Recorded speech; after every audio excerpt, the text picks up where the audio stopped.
can you give us an overview ano ba talaga ang status ng bakahan sa Pilipinas? Kulang sa baka, hindi napalaki ng tama yung baka para mas maraming karne, Yes. mabagal yung population growth. Ano magiging implication yan sa atin dito sa Pilipinas? Posibleng lalong maging mas mahal yung imported na karne ng baka. Wala tayong gagawing local intervention. I don't know, sir, saan papunta itong industriya na to. To give us an idea, ano bang ginagawa nila sa Australia? Nako, magandang tanong yan, Sir Buddy. Pagdaan ng flood, aangat po yung water level, di ba? Papaanda rin na po namin yung pump namin. Papunta po sa... Sisip-sipin nyo yung, Yes, sir. yung tubig, Tubig sa ilog. sa ilog na baha? Yes, sir. Wala pong baha na dumarating. Very minimal po yung baha na dumadating sa dagat. Pagdating sa baba, ubos na. Ubus na kasi yung upstream mo at saka downstream mo, yun din ginagawa. Kaya lang tayo nakokontento sa bulalo dahil hindi pa po tayo nakakatikim ng masarap na steak. Okay. Pero pag dumating po yung pagkakataon na mura po yung steak, tingin ko po magbabago po yung pananaw ng Filipino. May nakikita pa rin po tayo na nilulunod po yung baka bago katayin. Nangyayari I po heard yun, sir. that. That's reality. Ang problema dyan, sir, kawawa yung baka. It's animal cruelty. Pero higit sa lahat, kawawa yung customer. Kahit ano pa pong gawin natin yan, sir, umpisa pa lang eh. Di ba? Para po kung sa kaso yun, ebidensya nakuha sa maling paraan. Milking cattle, temperate breed cattle in a tropical country. Mali. Mali. So what's supposedly yung tamang gagawin? Sir, kung ako lang, mahilig naman tayo mag-import. I-import na lang natin yung part na yan ng business. Yung dairying, sir. Talaga? Ilang taon na ba tayong tumatak 1.5%. nangangarap ng milk sufficiency? 20 years na yata natin ginagawa yan, sir. Ano bang nangyayari? Ba't pinipilit po natin? Ay ba rin ang, mo sir, ay ba rin yung mindset mo? Tigilan na yan kasi hindi naman Practicality, sir. nag-improve. Practicality, sir, di ba? Sa Australia, mayaman ang farmer. Di ba? Yes, sir. Sa Pilipinas, mahirap ang farmer. Yes, sir. Bakit, sir? Diyan tayo may problema sa palisiya sa gobyerno.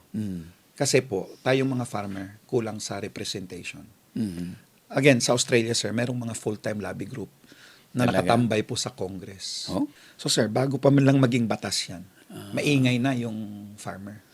Hindi na ngayon ipipilit ni congressman yung batas na gusto niyang gawin. Kung sa Pilipinas, si RTL hindi makakalusot. Hindi. Kasi, di ba?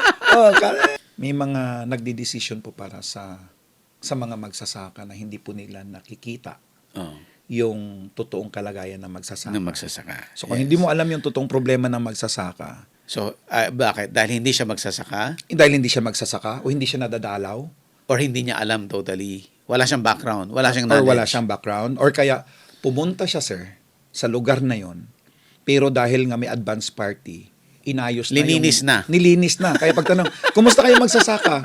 Di sabihin sa'yo, wala naman palang problema eh. Dahil ikaw ay expert sa baka, nakita mo yung industry sa Pilipinas, nakita mo sa Australia. Kung ikaw ay policy maker, ano ang gagawin mo? Pag yung anak ng farmer ngayon na paaral natin sa magandang paaralan, sir, mabe-break na po yung cycle ng poverty. So, yung next generations will be having a better life, Yeah. well-educated. Gusto mo bang matuto ng agribusiness, crops, livestock and poultry, aquaculture, at ma-inspire sa mga success stories? Agribusiness How It Works! As a YouTube channel, Agribusiness features entrepreneurs, farmers, organizations, OFWs, investors. However, beyond our usual content and official endorsements, Agribusiness does not engage in other business dealings with them. While our viewers and featured individuals and entities may choose to pursue business deals with each other on their own, we encourage them to be cautious in doing so. Podcast po tayo ulit ngayon at napakaganda po ng topic natin ngayon. Isang industry dito sa Pilipinas na ako'y nagtataka rin na feeling ko napakalaki, pero kung titignan natin, sasabihin ng mga expert natin ay napakamaliit pa at palaki pa lang. At ang ating research person ay talagang masasabi natin na expert dito dahil ang experience niya ay mula doon sa actual na pagbabaka hanggang doon sa nakarating siya sa Australia at nagain niya yung maluwang na knowledge about cattle industry. At yan, si Sir Arnel Corpus. Sir, morning. Sir Buddy, thank you for having me. Finally. Yes. Maraming salamat po, sir. Si Sir Arnel ay isa sa mga naunang guest natin dito sa podcast. It's an honor, sir. Thank you po. Yeah. Pag-uusapan natin yung industry ng cattle dito sa Pilipinas at probably doon sa Australia. At ang ating discussion ay base lamang sa sarili nating opinion at obserbasyon Yes. at experience, Sir Yes, Arnel. sir. Yes, sir. Yan. Opo. At disclaimer din po, hindi rin po ako expert sa pagbabaka. At sinishare ko lang po yung aking karanasan na 32 years sa pag-aalaga ng baka at mahigit kalahating milyon na rin po yung aking napataba. Ayan. Okay, umpisa na natin, Sir Arnel. Pag sinabi mong cattle industry, kumusta ang cattle industry dito sa Pilipinas? Ang cattle industry po sa Pilipinas, Sir Buddy, ay both challenges and opportunities. Okay. May mga challenges po tayo pero kaya po yan daigin ng opportunity kung matuturuan lang po natin dahil alam naman po natin, Sir Buddy, 94% po nung nagmamayari ng mga baka po natin ay mga small farmers. Wow. So, pag 94%. yes, sir. So, kung matutulungan po natin itong mga farmers na to, ay unang-una magbabago po yung kanilang buhay. At pangalawa po ay siguro magiging vibrant po itong cattle industry po natin dahil ang laki po ng opportunity. Biri mo, sabi mo, 94% maliliit lang, mga backyard racers. Bata mga to, sinasabi mo. Yes, sir. Pero ang dami ko nang nakita mga nasa cattle, no, na ang lalaki ng bakahan, ang yayaman nila, no, malalaki yung herd nila. Tapos, yun pala wala pa yon. Oh, maliit lang yun, sir. Maliit lang yon Opo. doon sa total population ng baka sa Pilipinas. Yes, sir. 6% lang po yun, sir, sa Wow. total population. Yung mga normal po na mga, yung nagmamayari po ng 94% ay, ito po yung mga Filipino farmers na may isa, dalawa. Maybe 5. But the rest ay, ito po yung medyo malalaki. Pero, I don't know, Sir Buddy, but may mga malalaki po dyan na talagang, hindi naman talaga yung cattle farming, yung sintro ng kanilang farming. Aha. Opo. Okay. Parang may laman yun. Yes, sir. Pa-expound nga konti yan, Sir Arnel. I don't know, sir, but may mga nakikita ako na nagbabaka na hindi sila masyadong interesado na kumita yung kanilang cattle farming. It's more on just protecting the land na wag pumapasok ng carp. So, may mga baka po sila. So, sa kanila, I think, kung kumita, bonus yun. Pero kung tumabla, yung valuation po nung lupa, yung land position po ay malaking bagay po sa kanila. So, Okay. sana hindi po magagalit yung ibang kaibigan natin Okay. dyan. Pero tingin ko yun po yung isang rason kung bakit marami sa mga big players ay hindi po masyado nag-i-extend ng kanilang knowledge. O baka nga po naman wala din po talaga silang knowledge doon sa kung paano tulungan yung 94% po natin mga kababayan. So, dalawa yung nakikita ko na punto dito, Sir Arnel. Kasi yung 94% na maliliit, since maliliit sila, isa, dalawa, most likely yung cultural management na ginagawa nila dito ay hindi yung recommended ng kagaya ninyo ng mga expert. No, yung tamang pag-aalaga talaga para makuha yung potential ng cattle farming. Pangalawa, ito naman malalaki dahil iba rin yung purpose just to protect yung mga lupa nila. Hindi rin na ibibigay din yung tama para maibigay din o mailabas din yung potential ng cattle farming. At tama po kayo doon, Sir Buddy. Masyado po tayong cultural, yung mga Filipino farmers po natin. At minsan very sentimental. Sasabihin sa'yo, alam mo, yung pagbabaka, minana na namin yan mula sa mga lolo namin. May nakapag-aral na kami ng mga doktor, abogado sa pamamagitan ng ganyang klase ng cattle farming. Pero tayo po ay mapalad at saka full disclosure lang, Sir Buddy, hindi po Yes. tayo expert. Pero 32 years, as a matter of fact, hindi po ako degree holder ng any related doon sa animal science. Pero mayroon po tayong 32 years of experience. Unang 10 taon sa Pilipinas, and then I went to Australia for 11 years, and then bumalik po ulit sa Pilipinas. At ngayon ay bumalik ulit sa Balik ulit sa Australia. Australia. Opo. So yun pong experience natin, sir. ang kagandahan po nito is naiintindihan ko yung kultura ng Filipino. Marami pong pwedeng magturo sa atin na taga-ibang bansa. Okay. Pero hindi po nila ramdam yung araw-araw na experience ng mga Filipino. At hindi po nila matutumbok kung saan nila tutulungan yung mga Filipino dahil unang-una, hindi nila naiintindihan, Hindi naiintindihan. yung araw-araw na pamumuhay. Yeah. Gusto ko lang expound yung sinabi mo na, okay, paano ba at present time mag-alaga ng baka ang mga maliliit nating farmers? So sa ngayon, Sir Buds, unang-una, gusto ko ipaliwanag, may tatlong segment po kasi yung cattle farming. Okay. Ito yung cow-calf operations kung saan binubuntis, pinapaanak yung baka. At pagdating po ng 7 months or around 150 to 200 kilos ay winawalay Okay. para papasok doon sa second segment. Ito po yung backgrounding. Okay. Yung backgrounding po mula 200 kilos hanggang aabot ng 350 kilos bago ipasok naman doon sa third segment, yung cattle fattening. Sa kasalukuyan, sir, yung first segment natin ng cow-calf operations, madalas yung mga smallholders, nabubuntis nila yung baka nila pag 3 taon na sila. So, It's too late. it's too late Okay. compared to like Australia. Sa Australia po, pag edad po ng 15 months yung kanilang heifer, or kung umabot na doon sa 60% ng kanilang matured weight, ay binubuntis na. So, pagdating po ng 24 months, may anak na. So, sa atin, aabot ng close to, kasi 9 months yung pagbubuntis. Magpo 4 years na bago naka-create ng anak. And then, ang isang opportunity nga po dyan, 2 months later, after na magbigay ng anak yung mga baka, ay nabubuntis ulit. So, nagpo-produce siya ng isang guya every year after nung first calving niya. Sa atin po ay 3 taon, 2 baka lang po yung 2 guya lang po yung napoproduce natin. So yun po yung isang opportunity at saka challenges na dapat natin pagtuunan ng pansin. Ibig sabihin, sir, yung mga baka natin kaya tumatanda before sila mabuntis or para supposedly mas maraming time mabuntis dahil ba ang mga farmer ay hindi alam? Yes, sir. Unang-una, hindi alam. Hindi alam. At naniniwala na masisira yung baka pag binuntis ng mas maaga. Pero higit sa lahat, sir, is yung feeding.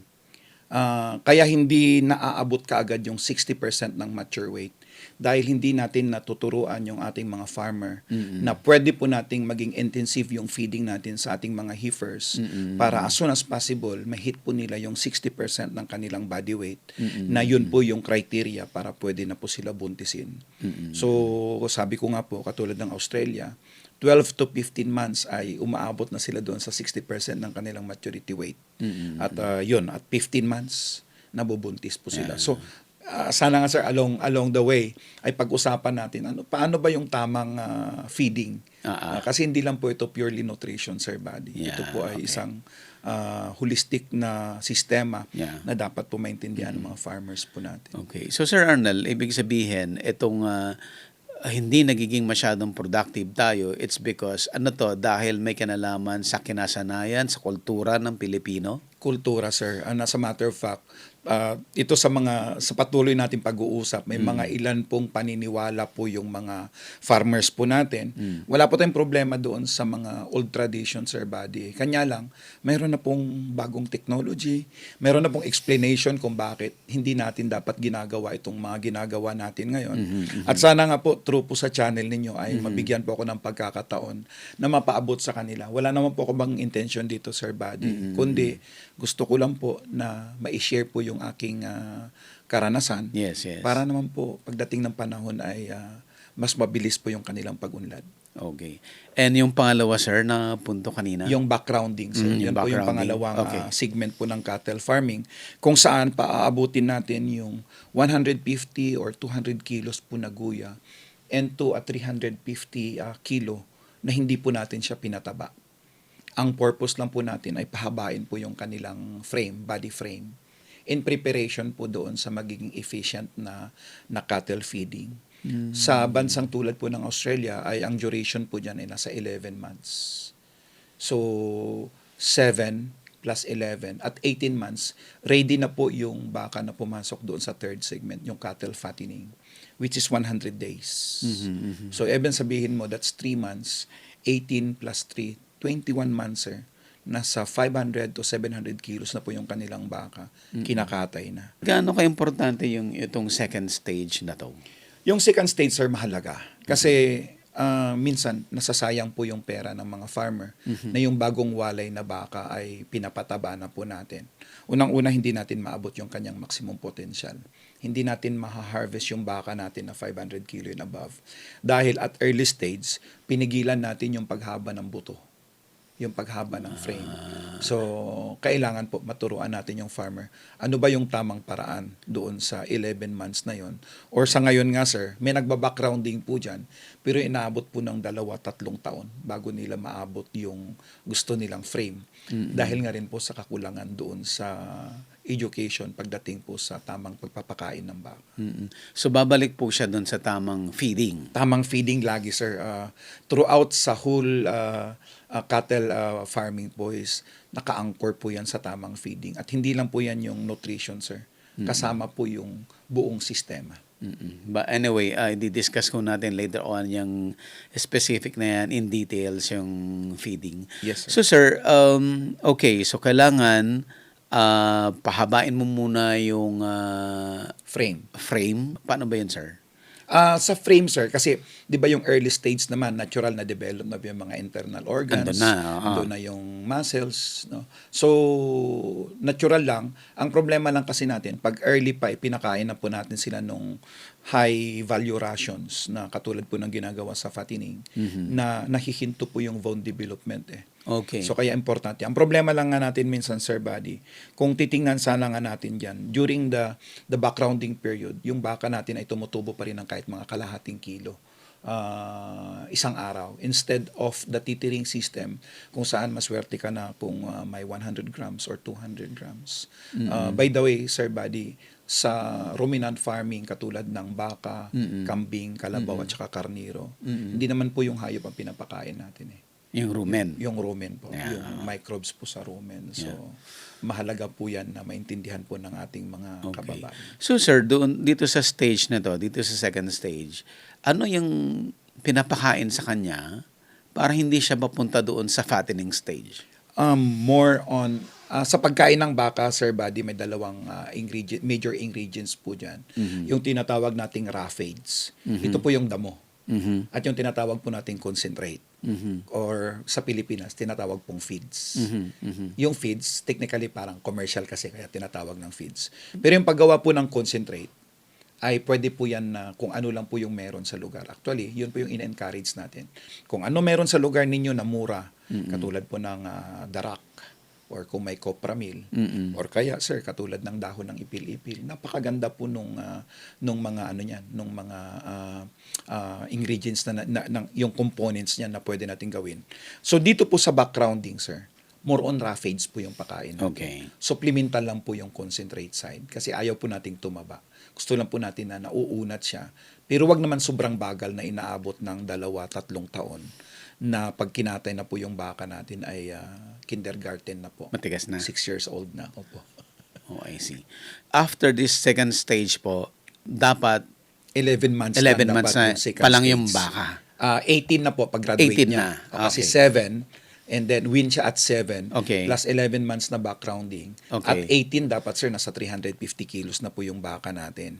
And 18 that's, months. papasok na siya sa fattening. Ready na po siya for cattle fattening. Okay. Doon po sa cattle fattening, gaano ho siya magtatagal dyan? 100 days. 100 days lang. Intensive po yan, Sir Buddy. At makikita naman po sa may sariling page din po tayo kung saan sinishare po natin yung mga technique natin.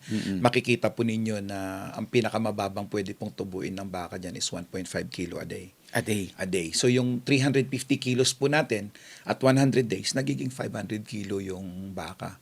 At ang maganda nito, sir, yung 350 kilo na yun po yung mga kinakatay na natin ngayon on the average sa Pilipinas. Ang carcass recovery po niyan is around 48 to 50% lang kasi hindi po hinog yung baka. Ito pong na-fattening, sir, 54 to 56% po yan. So imagine, parihong baka, finatin lang natin ng 100 days, from 175 na carcass recovery bawat ulo, nagiging 275. So, dagdag kita po sana sa ating mga farmers. Kung interesado lang po silang mag-unlearn, Sir Buddy. Mag-unlearn. Unlearn. Okay. Sir, going back to that, no?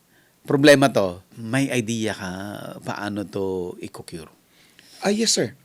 Tulad ng sinabi natin, yung rason po kung bakit hindi natin napapaanak yung baka natin at 15 months or tagal bago natin marating yung 60% ng kanyang mature weight, yung haba ng period ng backgrounding, at saka yung haba ng period ng fattening.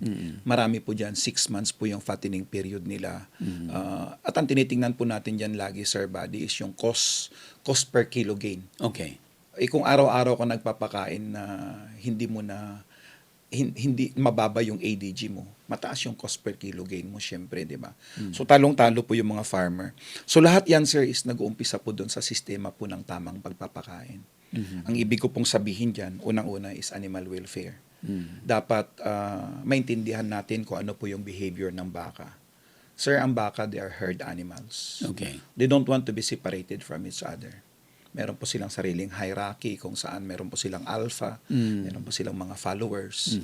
At yung pagiging present po nila as a group ay tumataas po yung kanilang cattle intake dahil hindi po sila nai-stress compare po sa individual. And then, ang baka po, sir, it's a habit of, creature of habit po yan. Gusto po nila kung ano yung ginagawa nila araw-araw, paulit-ulit. Paulit-ulit. Kasama po yung sa pagkain. So, animal welfare, tamang sistema ng yung infrastructure. So, importante po sa baka na meron po siyang access 24 hours a day sa malinis na tubig. During fattening, 22 hours na at least 12% na crude protein at 3% po na dry matter based on the body weight. Ngayon, sir, ang isa pa nating nakikitang problema dyan is of course, yun nga, dahil nga ando doon yung traditional. Ang nakikita ko po, kaya mabagal kasi minsan ayaw po nila mag-invest nung tamang trends. Okay. Di ba? Kaya sa baka po kasi may tinatawag tayong maintenance growth. Yung maintenance growth, yung baka kumain lang pero hindi tumubo. Okay. Ang sayang po yun, sir, kasi between the maintenance and the weight gain ay maliit na lang. Kumbaga sa namamasada ka ng jeep, kung 1,200 yung pamasada mo, nung inabot na yung driver yung 1,200, umuwi na po siya. Tama-tama lang pang boundary. Ganun na ganun po yung nangyayari doon sa baka po natin. So, sayang po yung opportunity na kung maturuan natin yung farmer na kunting-kunti na lang. Siguro kumain na yung baka mo ng 15 kilos na silage at saka 2 kilo na concentrate, kumbaga. Yun na yung kinain nila, pero tumabla ka lang. Hindi ka tumaas ng 100 grams, tumabla ka lang.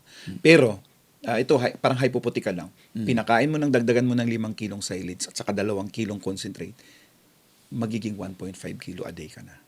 Yun po yun, sir, yung mga opportunity na gusto kong maintindihan po ng mga farmer po natin.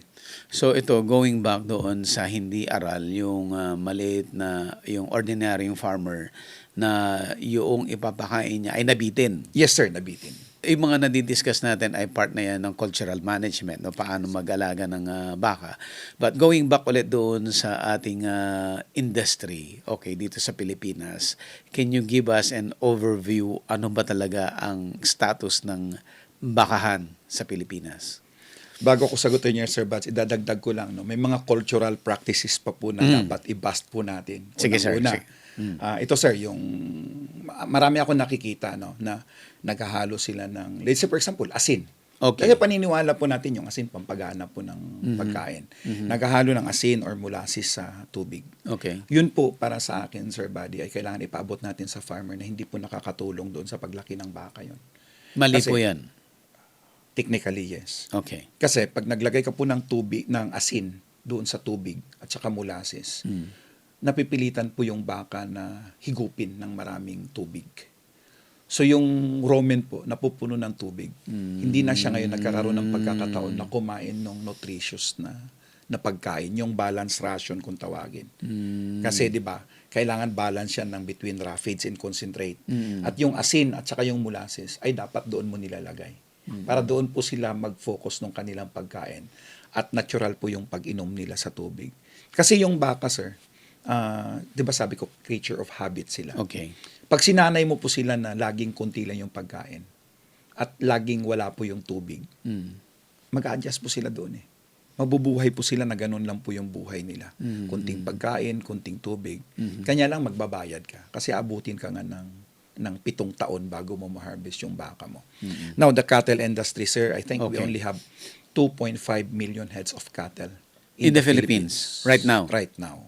2.5 Million. million. Opo. At 94% niyan ay pinagmamayari po ng mga mahal po nating mga small magsasaka. farmers, Opo. yes. At ang per capita consumption natin, sobrang baba, sir. Maniniwala ka na mahigit 3 kilo lang po. Sa bawat isang Pilipino, nasa 3.4, 3.8 kilos lang po yung kanyang kinakain na baka bawat taon. Bawat taon. So ano po ang posibleng dahilan? Bakit 3.8 or 3.4 to 3.8 kilos lang yung kinakain niya bawat taon? Hindi po katulad ng manok at saka baboy, nasa 15 ata each. So 30 kilos po yun between the two. Unang-una siguro dahil nga hindi na affordable yung karne ng baka natin. At kung wala po tayong gagawing intervention, sir, even at the 3.4 po na kinakain natin na kada taon-taon, pwede po nating i-wipe out yung whole population natin within 1 year. Mauubos. Mauubos. Pagkakainin natin. Yes, sir. Mauubos na po yung baka natin. So kung wala tayong intervention doon sa production, sa cow-calf operations, pag hindi natin tinuruan yung farmer na dapat i-ready mo yung baka mo na mabuntis as soon as possible at dapat nanganganak na 1 beses isang taon. At kung patuloy po natin kinakatay yung baka natin at 350 kilos dahil hindi natin naturuan yung farmer po natin na pwede palang maging 500 kilos yan. Sayang po yung opportunity. So, kulang sa baka, hindi napalaki ng tama yung baka para mas maraming karne, Yes. mabagal yung population growth. Sa iba ho ba, gaano karaming baka kinakain nila? I ibang don't know, country? but I'm sure the likes of Australia, ako personally, sir, siguro mga nasa 50 to 60 kilos a year yung personal consumption ko. Kasi, di ba, lalong-lalo na ngayon, sir, binaliktad na po ng Amerika yung food pyramid.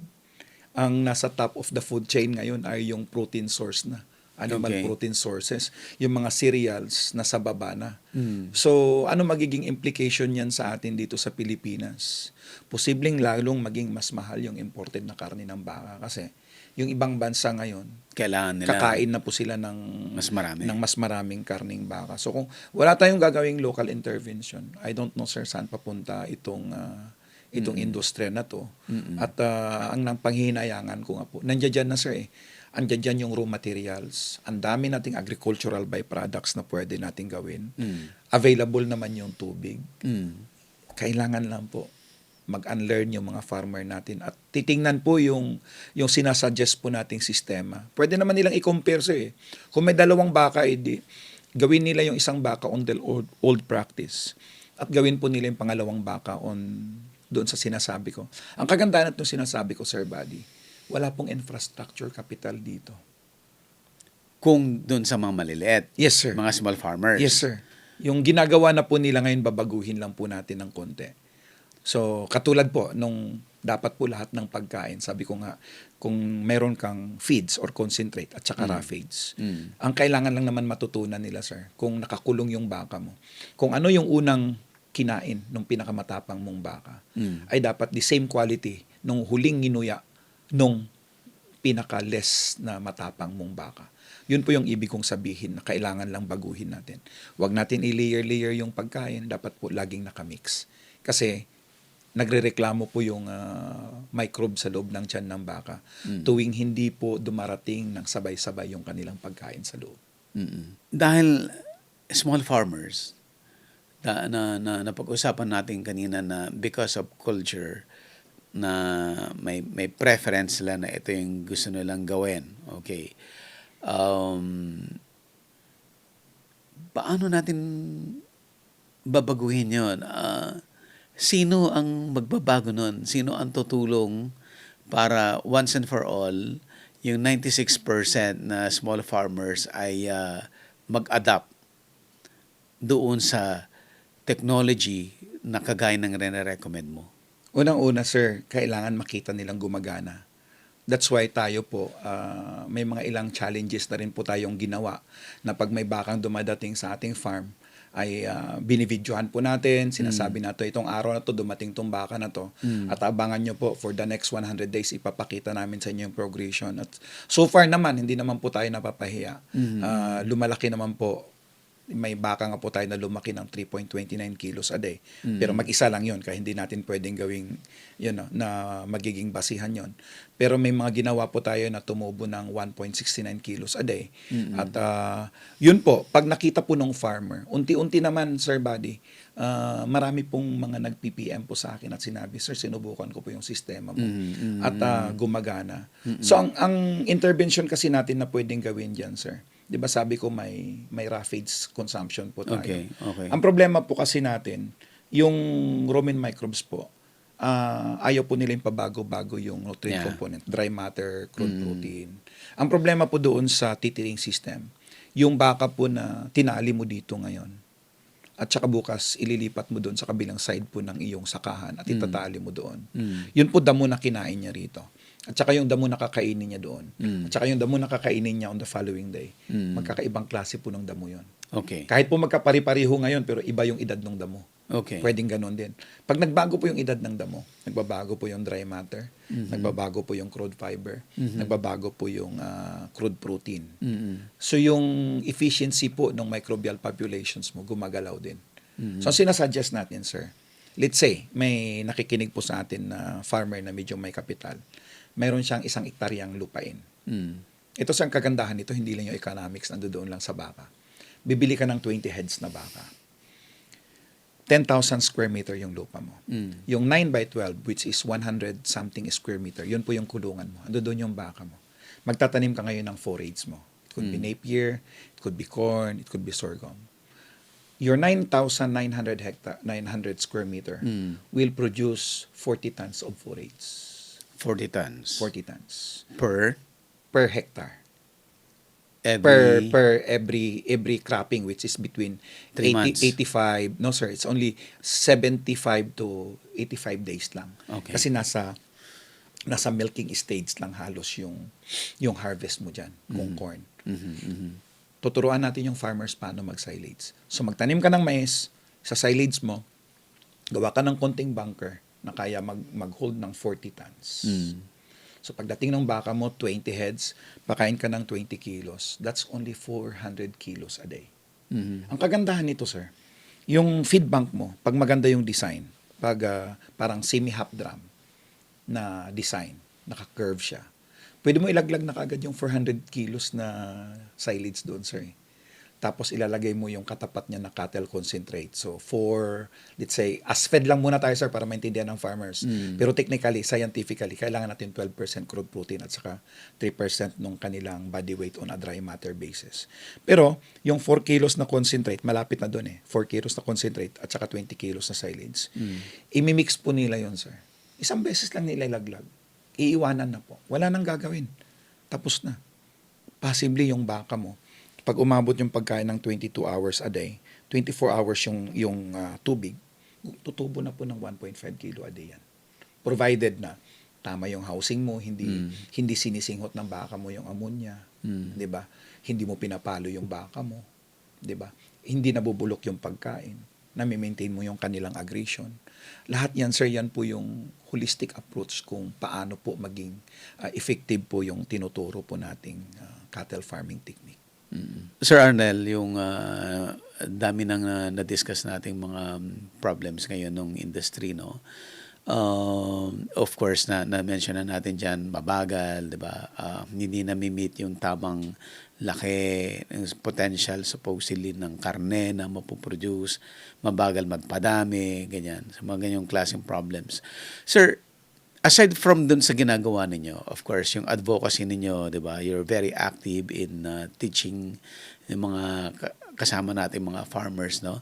aside from you, sino ba dapat ang mga tumutulong dito para mapalaki itong industriyang ito?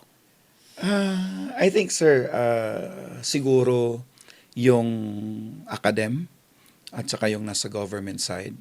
Pero again, Sir Buddy, hindi naman po natin sila masisisi.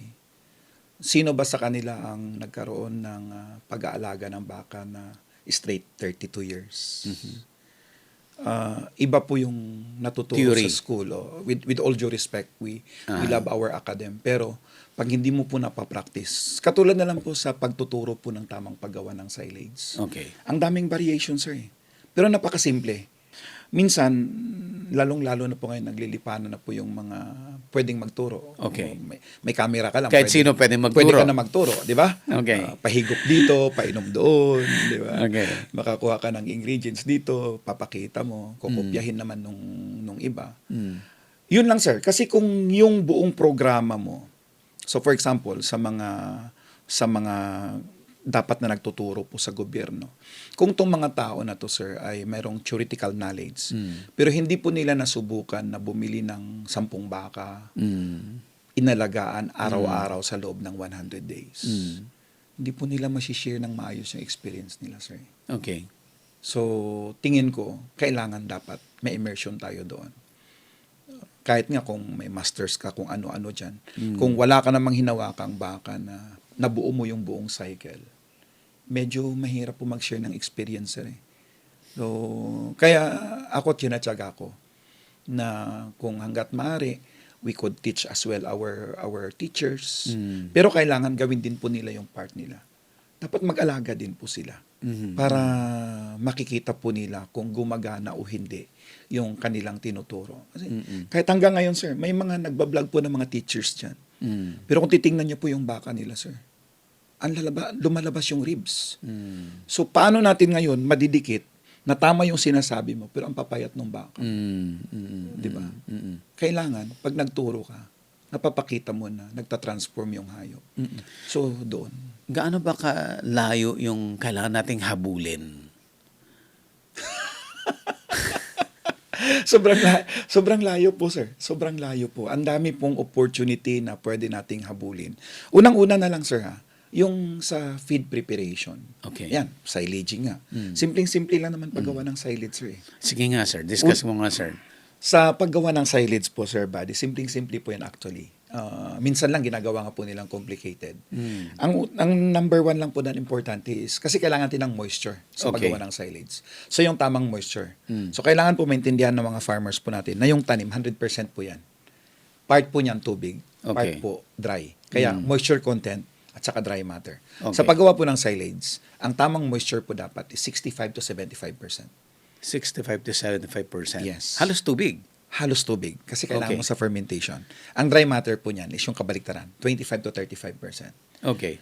Pero, sir, gusto ko lang din itakil ito kasi marami akong farmer nakikita bumibili ng silage. Sir, yung 25% na dry matter ng silage at saka yung 35% na dry matter ng silage, parehong silage yan. Pero pag ikaw namimili, pwede kang matalo ng malaking pera dyan. Sir, pakiulit yan. Nalito ako doon. Di- Yung 25%. Yung parameter kasi ng pwedeng maging silage, sir, is between 25 to 35% dry matter. Okay. Ngayon, sir, ang ibig sabihin kasi ng 25% dry matter, sa bawat 10 kilong silage na pinapakain mo sa baka, 2.5 kilo lang po yung dry matter na nakuha niya. Okay. Yun lang po yung counted sa baka, sir. The rest of the moisture is not counted. That's why yung cattle formulations is based on dry matter. Okay. On the other side, kung yung silage mo ay 10 kilo, pero 35% yung kanyang dry matter, Mas malaki yun. 3.5 kilo po yung makukuha mo doon, sir. Okay. So for example, ang requirements mo is 10 kilos dry matter a day. For example lang. Sir, yung kabila, as fed, kailangan mo ng 40 kilos. Kasi ang 25% nun, 10. Yeah. Dito po sa kabila, sir, kailangan mo ng 30 kilos lang. Kasi ang 35% nun is 10.5. Sir, if you buy 70 pesos o 7 pesos na silage, in one day, ang difference mo is 70 pesos. Kailangan maintindihan po ng farmer yon. Kaya, kung mas maganda, ikaw ang mag-prepare ikaw gumawa ng sarili mong silage para po hindi mo na masyado iniintindi kung 25 ba ito or 35% ba ito. Kasi parehong magandang silage yan. Kanya lang hindi binibilang ng baka yung moisture part ng component. Kaya binibiro kita kanina. Pag may nakita po ako nag-advocate dyan ng masyadong mababasang pagkain, natatawa po ako kasi hindi po nila mamemet yung 3% na dry matter requirements po ng baka araw-araw. So yun po yung una, sir. Correct moisture or correct dry matter. Sige, sir. Yan yung una. Before mo ituloy yun, sir, saan nagkakaroon ng discrepancy? Bakit yung iba 35%, yung iba Dry matter. 25%? Depende po sa aga ng pag-harvest.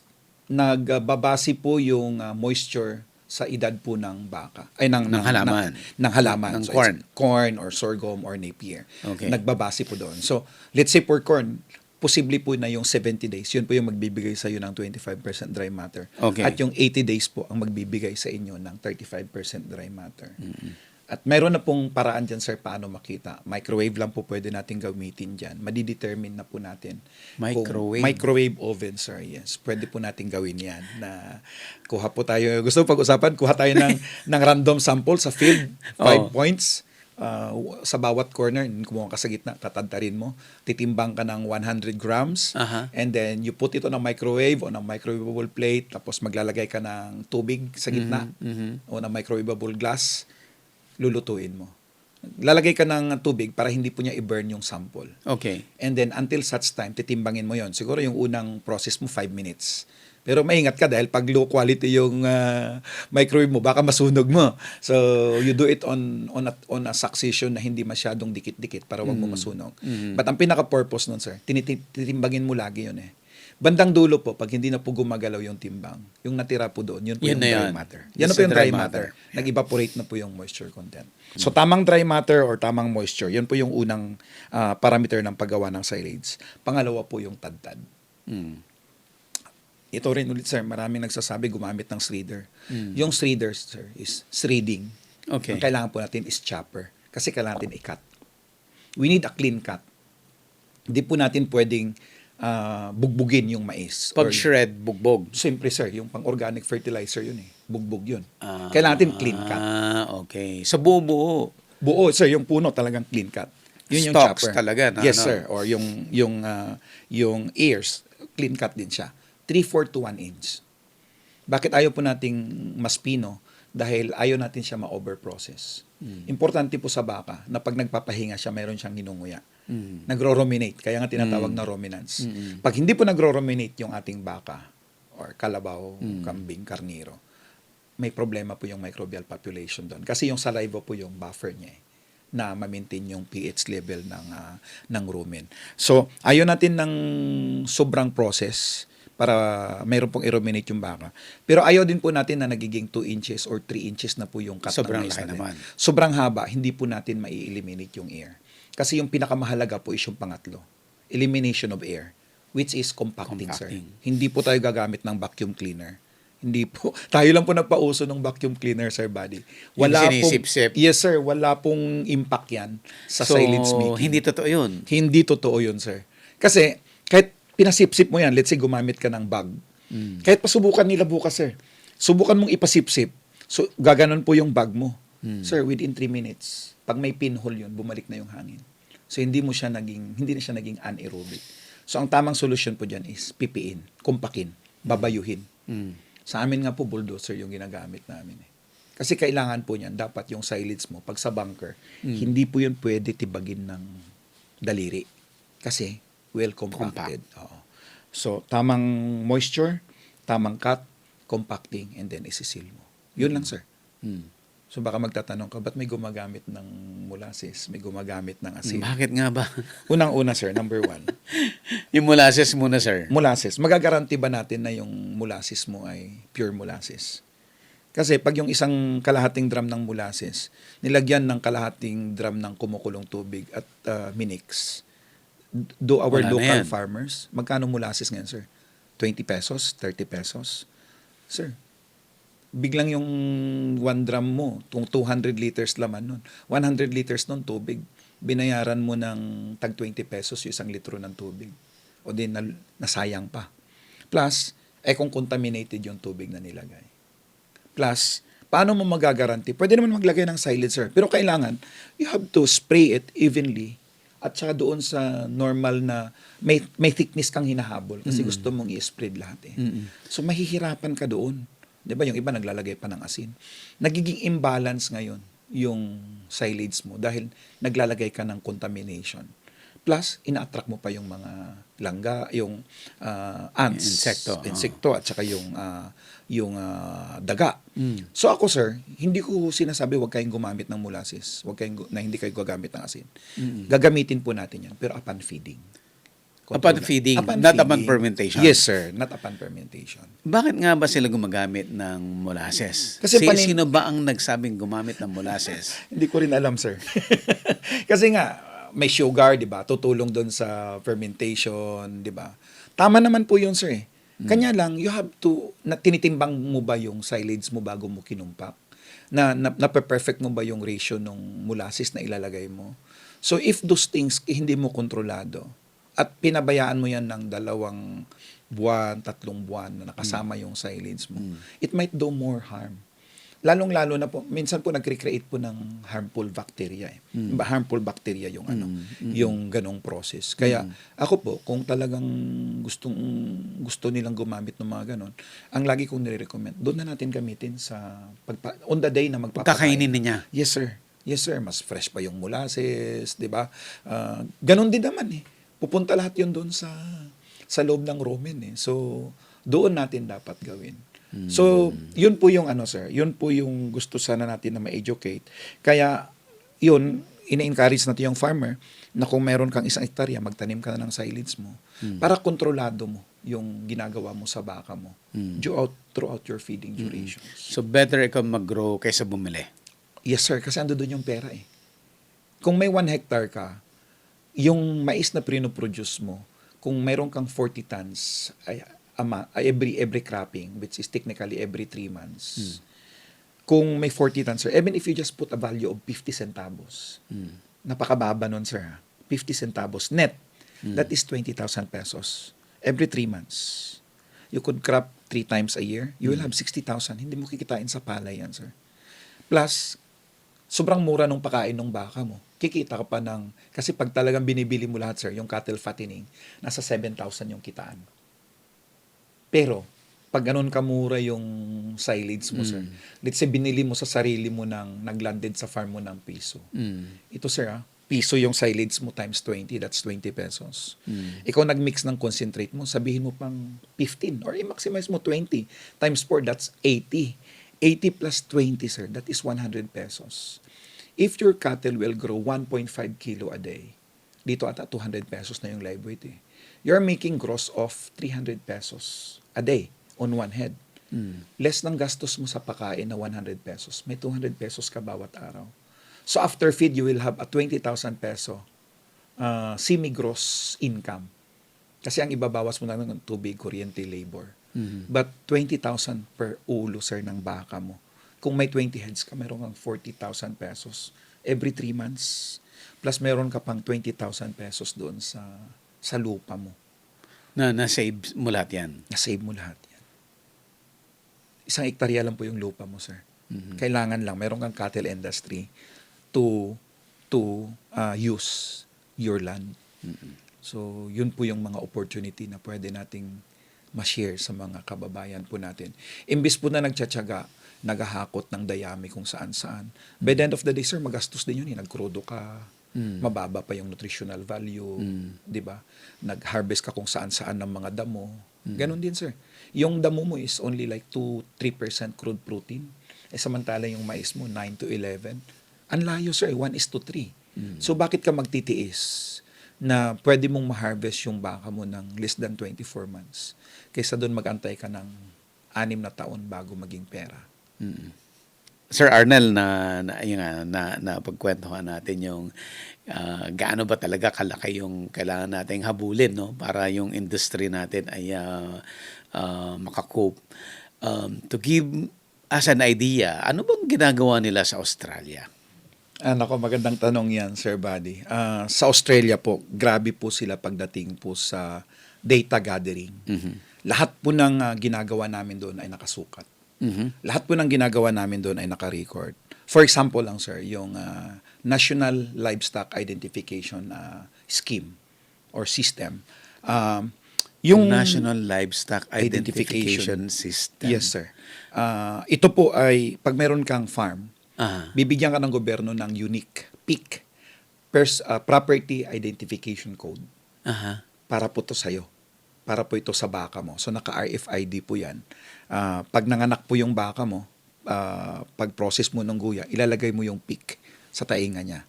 At i-scanin mo po yan. Itatapon mo doon sa database nila. Aha. Paggalaw po ng baka mo, sir, let's say bininta mo kay Farmer A.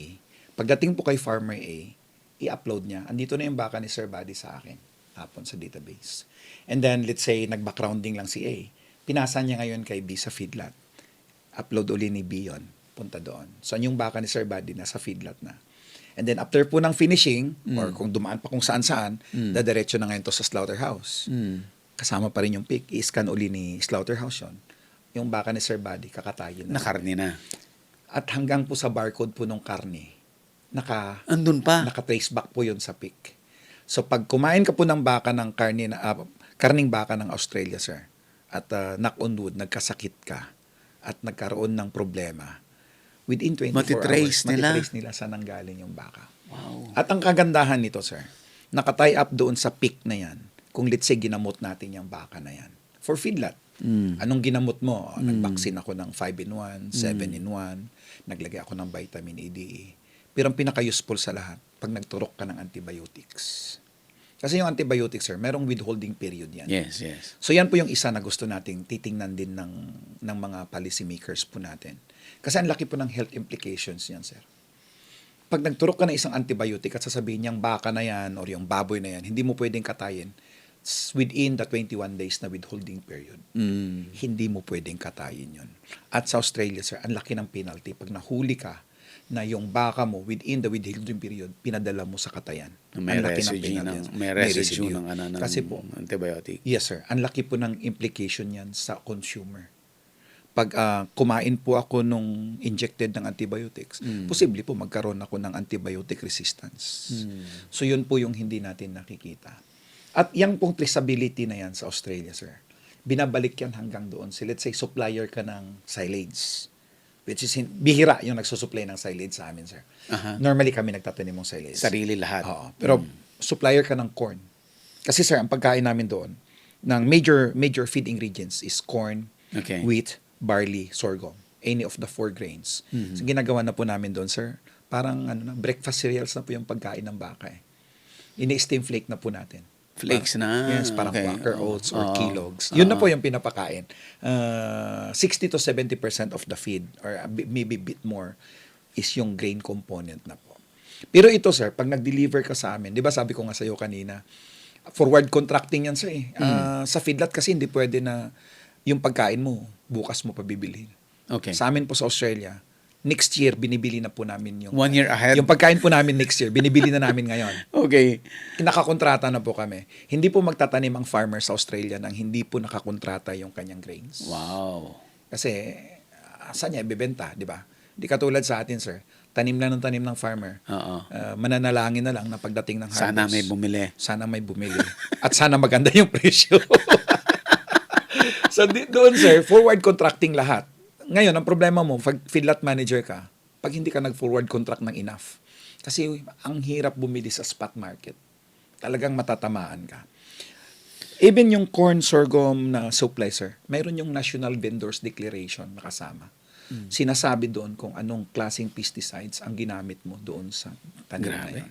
Ganon po yung katindi yung traceability nila, sir. Ibang klase na po, next level na po. Ang pangalawa po dyan, sabi ko nga sa'yo, di ba yung baka ng farmer, pinipilit po nila sa ordinary cattle, ito po yung non-wagyu, Okay. na makatay before mag 2 years old. Kasi po, ang presyuhan po doon is base po sa quality ng karne na yun na produce mo. So, mga parameter po is yung ngipin, dapat po milk to 2 lang. So, less than So, 2 mas bata, mas quality. quality, mas mahal ang bayad sa'yo. So pag na-meet mo po yung criteria sa ngipin, which is below 2 years old, na-meet mo pa yung taba, which is 15 to 25 mm na window, pag mas payat dyan, discounting, pas mas taba, discounted. At saka, siyempre, yung meat color, ano na sir, babayaran ka ng premium price. Kaya yung mga farmer talagang nagbibreed sila ng malalaking baka na kaya nilang patabain at ma-harvest in less than 24 months. So, ganun po kaganda yung opportunity doon. So, yun po yung mga sana magawa po natin. And then, mga farming practices nila, sir, na sayang hindi natin nagagawa. Yung kinukwento ko nga, yung water conservation pin nila, napakasimple po. Doon po kasi, di ba, may parang pag-asa po sila. Ang tawag doon is Bureau of Meteorology. Okay. Pag finorcast po na tatamaan kayo ng ulan, Tatamaan ka ng ulan. Kami po ginagawa namin, sir, or tatamaan yung upstream namin.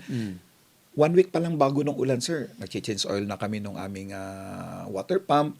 Kasi lalaki po ng water pump namin, yung halos hindi mo mayakap na lalaki ng tubo, nakaumang po yun sa tabi ng ilog. Na pag inabot na po yung allowed level, kasi pagdaan ng flood, aangat po yung water level, di ba?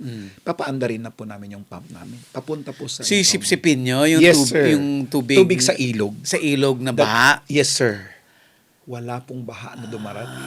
Very minimal po yung baha na dumadating sa dagat. Pagdating sa baba, ubos na. Ubus na kasi yung upstream mo at saka downstream mo, yun din ginagawa. Wow. So, ang ginagawa po nila, sir, simpleng-simple rin po yung impounding nila sa tubig doon.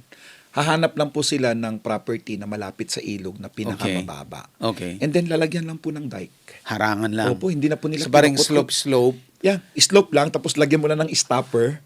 And then, yung galing sa pump sa ilog, iangat niya. Iangat mo. At saka yung buong ulan po ng property, pupunta din po lahat doon kasi lowest point yun eh. Tapos ang ginagawa natin, sir, for example, ang maisan mo, mas mataas pa doon. Maglalagyan naman po sila magtatambak sila ng lupa, tapos lalagyan ng butas sa gitna. Turkish nest po tawag nila. Dirt lang ito, sir. Bundok lang ito ng dirt na binutasan sa gitna. Parang hukay-hukay. Hukay-hukay, pero hindi below ground. Okay. This is above ground. So, imaginein mo, parang nagtambak ka ng stockpile, tapos bigla mong lalagyan ng ukas sa gitna, butas. Pero this is above ground. So, yung ano ngayon, sir, di ba may galing na ng Yung ilog. tubig mo, yung gumawa ka ng impounding ilog, mo. tapos may impounding ka. na malaki, di ba? Ngayon, tapos na yung bagyo at tapos na yung ulan, wala na, tapos na. Ngayon, magtatanim ka na, di ba? Ito ngayon, ipapasipsip mo to, papunta doon sa Turkish nest mo. Above ground lang to lupa, sir. And then from the Turkish nest, iga-gravity feed na po niya pabalik doon sa mga farms na. Yes, sir. At yung excess water nun, babalik uli doon sa dam. Babalik ulit sa Dahil dam. kasi lowest point mo yung dam mo eh. Ganon po ka-efficient yung water Grabe. conservation sa Australia. Very minimal po ang infrastructure investment. Lupa-lupa lang. So, I don't know kung pwede natin gawin dito. Pero, yun po yung ano, sir. Yun po yung mga opportunity. Katulad po sa meat grading po natin, sir. Ibalik ko lang saglit Sige, doon. sir. Ang rason kung, ako nag-restaurant din ako saglit, sir. Okay. Dito sa Pilipinas? Sa Jensan. Pero mas gusto ko pong gumamit ng imported na karne ng baka kaysa local. Aha. Alam niyo po kung Bakit, sir? Kasi, sir, kung bumili ka ng imported na karne ng baka galing Australia or galing US, you will get the same quality every time. Dahil nga po, back sa kanila, 15 to 25 mm lang yung limit nila. Yun yung premium grade nila. So, pag binili mo yung premium grade, sir, at niluto mo sa restaurant mo, yun po yung experience. Parang kumain ka sa fast food chain na yung kanilang piniritong manok. Pareho ang lasa kahit saan ka bumili. Ganun po yung pag-restaurant owner ka. Yung nabibili mong imported na karne, pari-pariho yung pwede mong iserve doon sa customer mo. Okay. At magiging pari-pariho yung experience nila. Ay yung Philippine cattle, sir. Pumunta ka sa palengke. Minsan makabili ka ng magandang karne. Pero Minsan, madalas, hindi. parang tsinelas yung nabibili mo. 'Di ba? Oy, kung mag-offer ko ng steak, mag-aaway pa yung kutsilyo at saka yung karne dahil sa sobrang tigas ng steak. But those are the opportunities, sir, na pwedeng gawin ng mga agencies natin, na i-encourage natin na yung trading po natin, yung farmer will be paid based on their produce. Kasi ang laki po ng epekto niyan sa industry po natin. Okay. So, ibig mong sabihin, sir, doon, they grenade yung karne. Yes, sir. So, mas mataas ang grade, mas mahal. Yes, sir. So, ang nangyayari kasi sa atin, di ba, pag kinata yung baka, one price, di ba? Karne baka lang po. Karne baka, regardless. At saka, may biruan nga sir, I met one of a famous governor here. Nag-lunch po kami. Sabi ko, sir, ano bang specialty ng probinsya nyo? Sabi niya, baka. Talaga sir. Ano po ang specialty nyong luto? Sabi niya, bulalo. Sabi ko, bakit bulalo sir? Napaisip siya. Sabi niya, malalim yung tanong mo. Bakit? Kasi hindi po kayo nakaka-produce ng steak. Kasi sir, matanda na nga po yung mga bakang kinakatay natin sa slaughterhouse natin.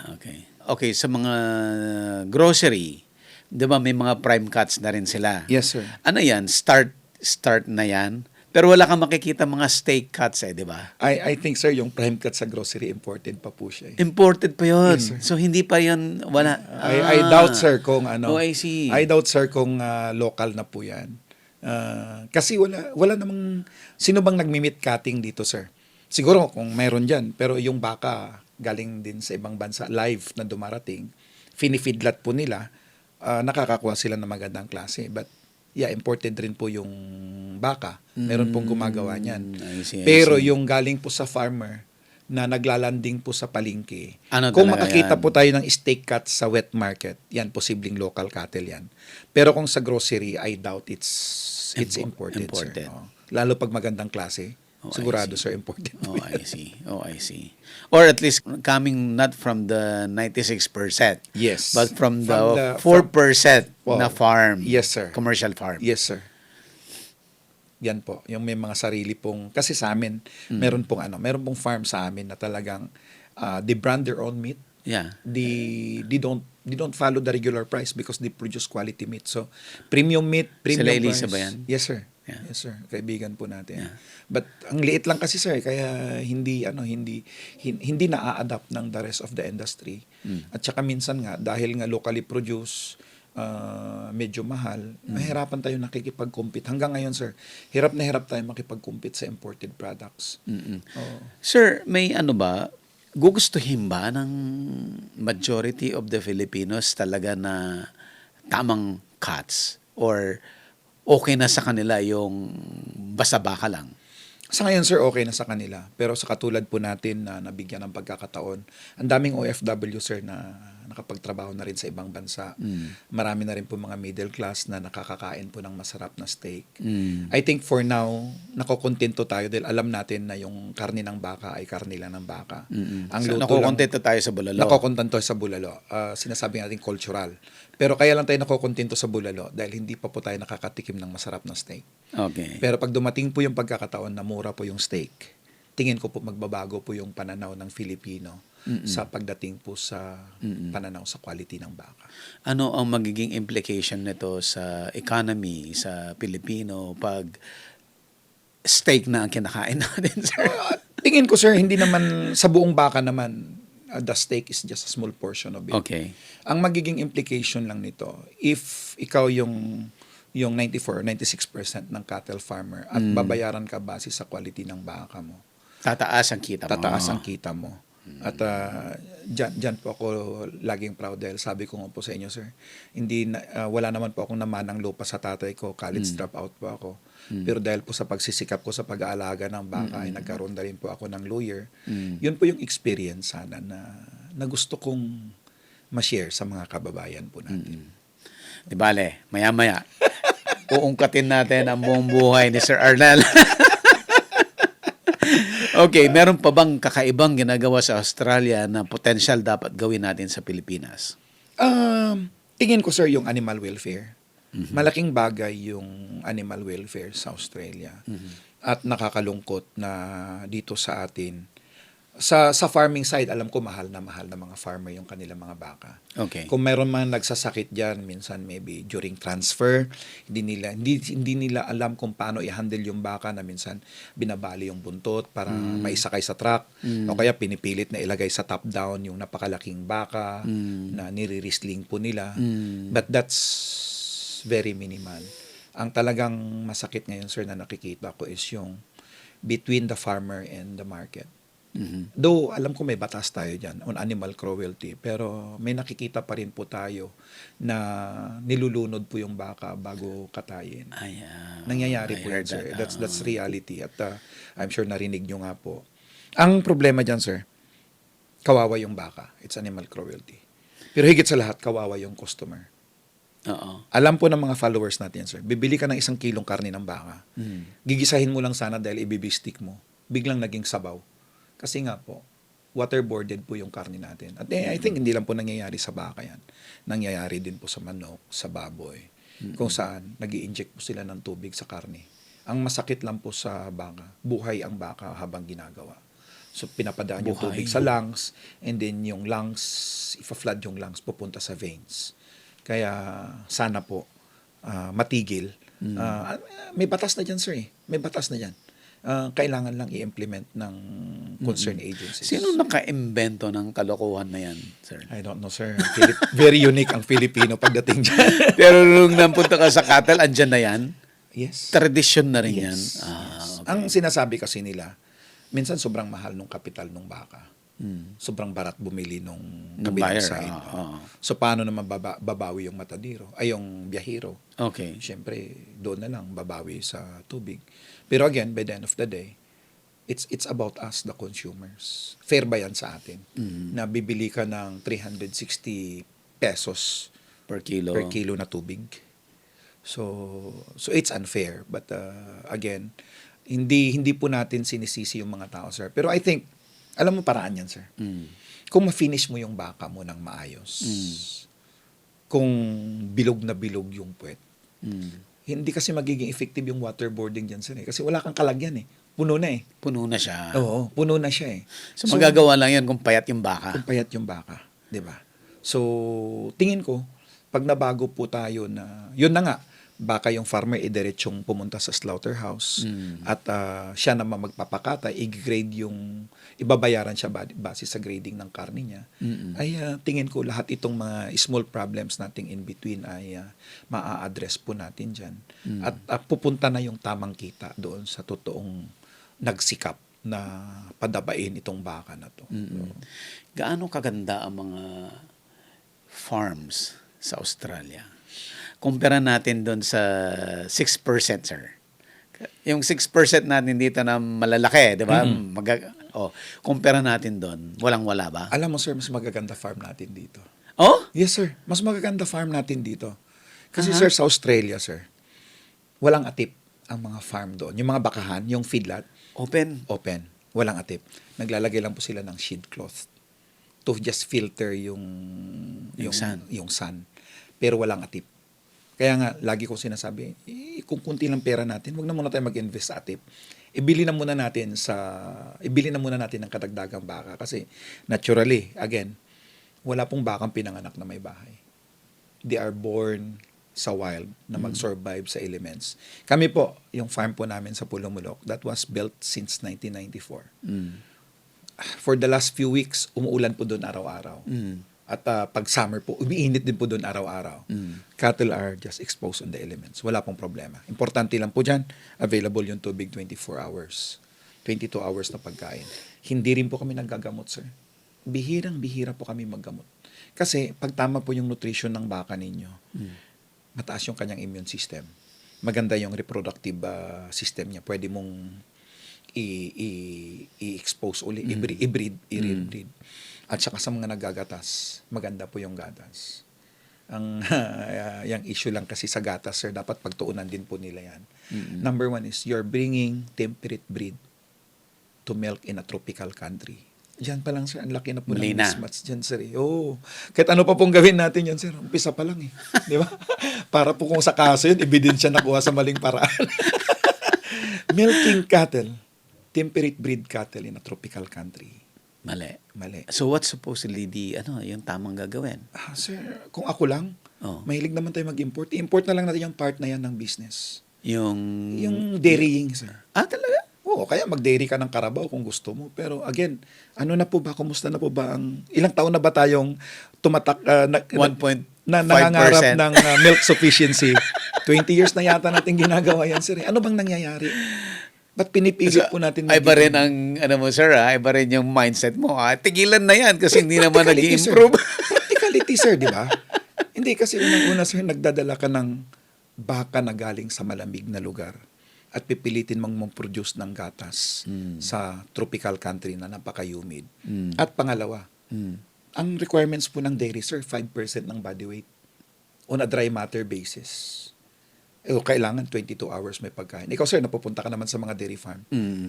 Kailan ka ba nakakakita ng dairy farm na consistent may 22 hours pagkain yung baka nila? So, ganun din, sir. Just above maintenance lang yung baka. Pa-boundary na. Palabas na yung gatas. Na-short pa sa, na-short pa sa pagkain.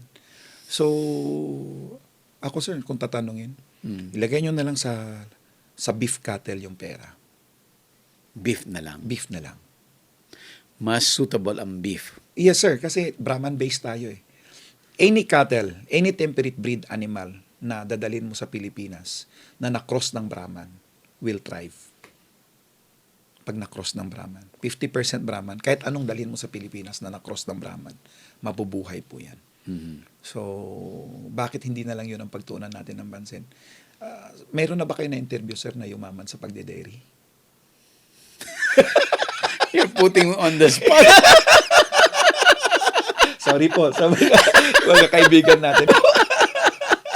Kasi iba yung lifestyle ng dairy farmer sa beef farmer. Okay. Beef farmer, you just drop the feed once. That's it. You go to your farm. Magtanim ka ng palay. Sideline mo lang yun. Pero yung dairy farming, that's your main job. You have to milk it twice a day. You have to feed it. You know, ang daming moving parts. Okay. Naano ako doon sa revelation mo yan na doon sa Australia, hindi importante yung magandang shelter, no? Samantalang sa atin parang laging ano yan. Gymnasium. Yung shelter naman, sir, ang basic shelter is availability ng 24-hour na water. That's Okay. basic. Availability and access to 22 hours of feed. That's basic. Yung atip hindi po kasali. Kasi naturally yung baka pwede naman. At saka, kayo, sir, nakakadalaw naman kayo sa mga farms, di ba? Yeah. Yeah. Pagbalik mo ng kotse, naaamoy mo yung ammonia sa skin mo. Yeah. Kung naaamoy na po natin yung ammonia sa skin natin, sir, tinamaan na po yung lungs ng baka. Ganun po katindi yung health, nung health implications. So, tulad ng sinabi ko sa amin po, ulan-init naman po yung baka namin. That is a 32-year-old pen design. Ang importante lang po, sir, merong slope yung floor mo. Kasi, para pag pupo ng baka or pag ihi niya, gumugulong, nagpa-flatten siya, tapos mainit yung siminto, nare-release ka agad yung ammonia. Hindi po siya natatrap. So, hindi siya mabaho. Yun ako personally, yun po yung tingin ko. But again, kung may mga followers po tayo na sobrang yaman at gustong gumawa ng gymnasium at doon ilagay yung baka nila, wala pong issue doon. Pero ako po, I will put my money on buying cattle instead of So, importante lang naman Instead of sir. the structure Yes, na, sir. Kailangan meron kang slope na floor which is around 2% slope, and then rounded po lahat ng poste mo. Tapos hindi po kailangan ng 5 railing, sir. 3 lang, enough na. Hindi naman elepante, hindi naman giraffe yung nilalagay natin. So nakikita natin, 6 feet po yung kanilang rail. Hindi, ano lang, sir. Hanggang eye level lang, hindi na makakalukso yung baka niyan. So ganun din po yung front. Importante po yung labangan, sir. Again, may mga farm po kayong madalaw dyan, sir. Yung kainan po nila nasa floor. Ang problema niyan, sir, pag pinasok na po ng baka yung kanyang nguso dyan at kumain, napupush away po yung pagkain. Pag na-push away po yung pagkain, nakadepende na po sa sipag ng tao yun, sir, kung kailan niya ipupush back yung pagkain. Marami pong ganyang design sa ibang industriya. Okay. Diba? Wag na natin banatan ng gusto. Pero yun, sir, sasabihin may pagkain pero hindi naabot. So, nagkakasakit po ng consumption yung baka, sir, may pagkain, hindi niya naaabot. Pero kung yung labangan mo, yung feed trough mo is rounded, Okay. at any given time, naaabot niya. Nakukuha niya. Nauubos niya. So again, going back, tamang pakain, Tamang management. tamang pakainan, tamang pakain. Animal welfare, tamang investment sa structure, kahit na walang atip, basta maayos yung drainage system. 24 hours available yung tubig kasi may float system na po yan eh. So, simple po ang cattle farming. Kailangan lang talaga maintindihan ng mga kababayan natin saan dapat ilagay yung tamang investment. I rather go on a proper feed inventory, di ba? Feed preparations. And everything should be mixed, sir. Hindi dapat layer-layer. Dapat at any given time, kung ano yung unang subo ng baka, yun din po yung Lahat. panghuli. Yes, sir. Let's say doon tayo sa fattening. Yes, sir. Okay, ano ba yung major na mga ingredients na kailangan naka-mix properly? Lahat-lahat, sir. So, ang lagi nating sinasabi sa mga kababayan natin kung ano yung mura na available sa inyo at any given time. So, katulad po sa amin sa Pulumulok, sir, Copra Meal, Okay. Rice Bran, yan po yung primary namin.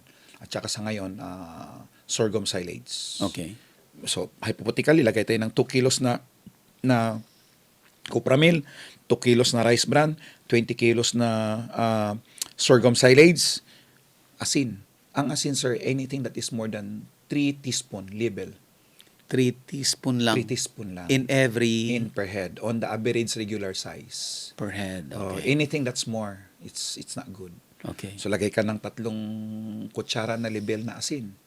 Maglagay ka ng 3 kutsara na limestone for your calcium source. Kung gusto mo maglagay ng molasses, basta i-measure mo lang siya everyday. And then, ihalo mo lahat. Pakain mo. Yun na yun, sir. Pwede na.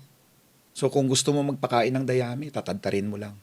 Pag gusto mo magpakain ng damo dahil walang iba, yung damo ang yan, tatadtarin mo lang yung damo, sir. Kasi ang problema natin sa dayami, pag nakainan at nakagat na yan, nalalaglag na po yung 80% na aapakan, hindi nagiging feed.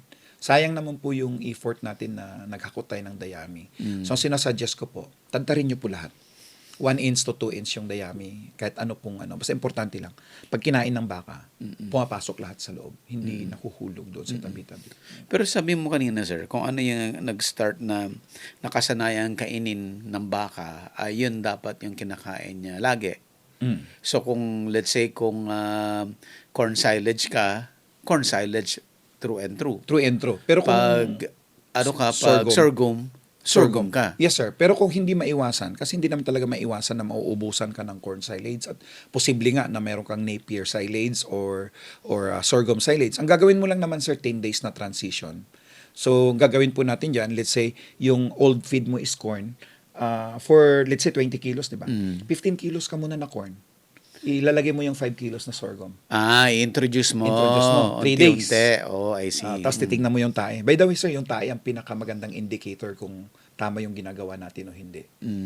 May explanation po tayo kung ano yung mga dapat titingnan dyan sa tae na yan sa page po natin. And then, on the 4th day, you do 50-50 for 3 days. Pag walang impacho, okay yung tae. And then, on the 7th day, you do 75-25. 75 na yung bagong feed. On the 10th day, 100% ka na doon sa bagong feed mo. So, hindi po na-disrupt yung microbial population po natin. Pag ganun po yung diskarte natin. Sir, balikan ko lang yung 3 stages natin, 'di ba? From the cow-calf, Yeah. then Backgrounding. yung backgrounding, and then fattening. Fattening. Okay. Kung isa-summarize natin as far as feeding requirement is concerned, Yes. pwede ba nating sir? Yes, ulit? sir. Yes, sir. Sige, sir. Yes, sir. So, ito na. Sinabi naman natin, di ba, yung fattening natin, pwedeng 2 kilong rice bran, 2 kilong copra meal, and then yung micro-ingredients niya. Dito sa tapos 20 kilos na silage, di ba? Roughly lang po ito, wag niyong questionin na baka mas mababa yung crude protein niyan, lahat-lahat. Parang ballpark lang ito. Parang Okay. point of discussion lang po tayo. Guide lang. Guide lang. Okay. Yung breeding mo, sir, pwede kang mag-umpisa na maybe 20 kilos pa rin na, yung sa nanay, 20 kilos na silage, at maglagay ka ng 1 kilong concentrate. Okay. Titingnan mo. Yung body condition score is 1 to 5. 1 yung payat, 5 yung overfat. Yung mataba. Okay. Gusto mo, sir, yung breeder mo will maintain 3 to 3.5 Okay. body condition score. Ngayon, kung yung pakain mo ng 20 kilos na silage at saka 1 kilo na concentrate, ay masyadong mataba yung baka mo. Pwede mong bawasan yung concentrate mo ng kalahating kilo. Okay. Now, during sa backgrounding, maliliit lang yan di ba? Pwede ka mag-umpisa 10 kilos na silage at maybe kalahating kilo na Na concentrate. Pero, as the cattle grow, hahabulin mo. hahabulin mo nga, naka-transition ka na pagdating niya ng 350, siguro yung buong backgrounding mo, sir, maximum mo dyan, mga 2 kilos na concentrate. Mataas na yon. Pero ready na siya pagdating niya ng graduation niya, papasok na siya doon sa transition ng 20 kilos na silage Okay. at saka 40 kilos na concentrate. The rason lang naman, sir, pwede nating babaan yung silage, sir, na ipupush mo yung concentrate ng masaas ngunti. By the way, yung forage kasi, sir, pwedeng 100% pure forage lang. Mabubuhay yung baka. Pero hindi pwede the other way around. Hindi pwedeng 100% feeds lang or concentrate. Now, sa Australia, pinupush namin yun, sir. Yung feeds namin, umaabot kami ng 70 to 80%. 20% na lang yung forage. Aha. Pero it's very dangerous. Plus, in the Philippines, it will be very expensive. Expensive. Kasi isipin mo tayo, costing natin sa silage natin pag tayo nag-produce dos, di ba? Ah. Kung yung concentrate mo is 15 to 20 pesos. Mahal pag inangat mo yon. Yung 1 kilong concentrate mo ay katumbas na ng 7.5 kilo na silage. Kaya nag-advocate lang tayo na yung silage natin as fed is around 80%. And ano na-mention mo, dangerous pag mas mataas yung concentrate? Yung grains, yes, sir. Yung grain. Kasi magkakaroon ng acidosis. Kasi naturally po, yung baka is herbivorous, di ba? Tawag ba yun? Oh, yes. Pero bakit nyo tinetry sa Australia? Dahil nga po, we are pushing all the boundaries pagdating po sa ganyan. Gusto mong tumaba yung baka mo sa loob ng pinakamaikling panahon. At saka doon, sir, sobrang mahal ng labor. So kung ang pagkain... Mabilisan. Yes, sir. Kasi pagkain namin maximum 12 kilos as fed. As against sa atin, 24, di ba? Okay. So, kasi yung feedlot na minanage ko doon, sir, 30,000 heads. 30 lang po kaming worker. Sa Pilipinas po, 1:100 ang ratio. Sa bawat 100 baka, isang worker ang katapat. Kaya dahil nga, mas doble ang pakain natin, mas less mechanical po tayo. So, sa Australia, it's about efficiency.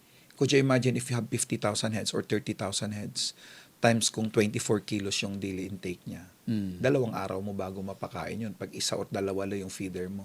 Samantala at 12 kilos, compact siya, pero full of nutrients, mas mabilis, mas maliit yung handling. So, ganun po sila ka-practical pagdating po sa operations po nila. Sir, gusto ko lang linawin, paano ba nagko-relate yung nutrition versus feeding? Anong pinagkaiba niyan? Okay, yung nutrition is just one part of proper feeding. Okay. 'Di ba? It's just your mix, 'di ba? Aha. Pero we have to remember to have a good nutrition. Magsisimula po 'yan sa tamang pag-quality control ng parating mong pagkain, Okay. 'di ba? Kung sa silage, sa tamang quality control ng paggawa mo ng silage. Okay. Sa tamang pag-harvest mo ng silage. Kasi yung silage, sir, pag natibag mo na yan at hindi mo napakain within 24 hours, nag-start na po yung decomposition Okay. process.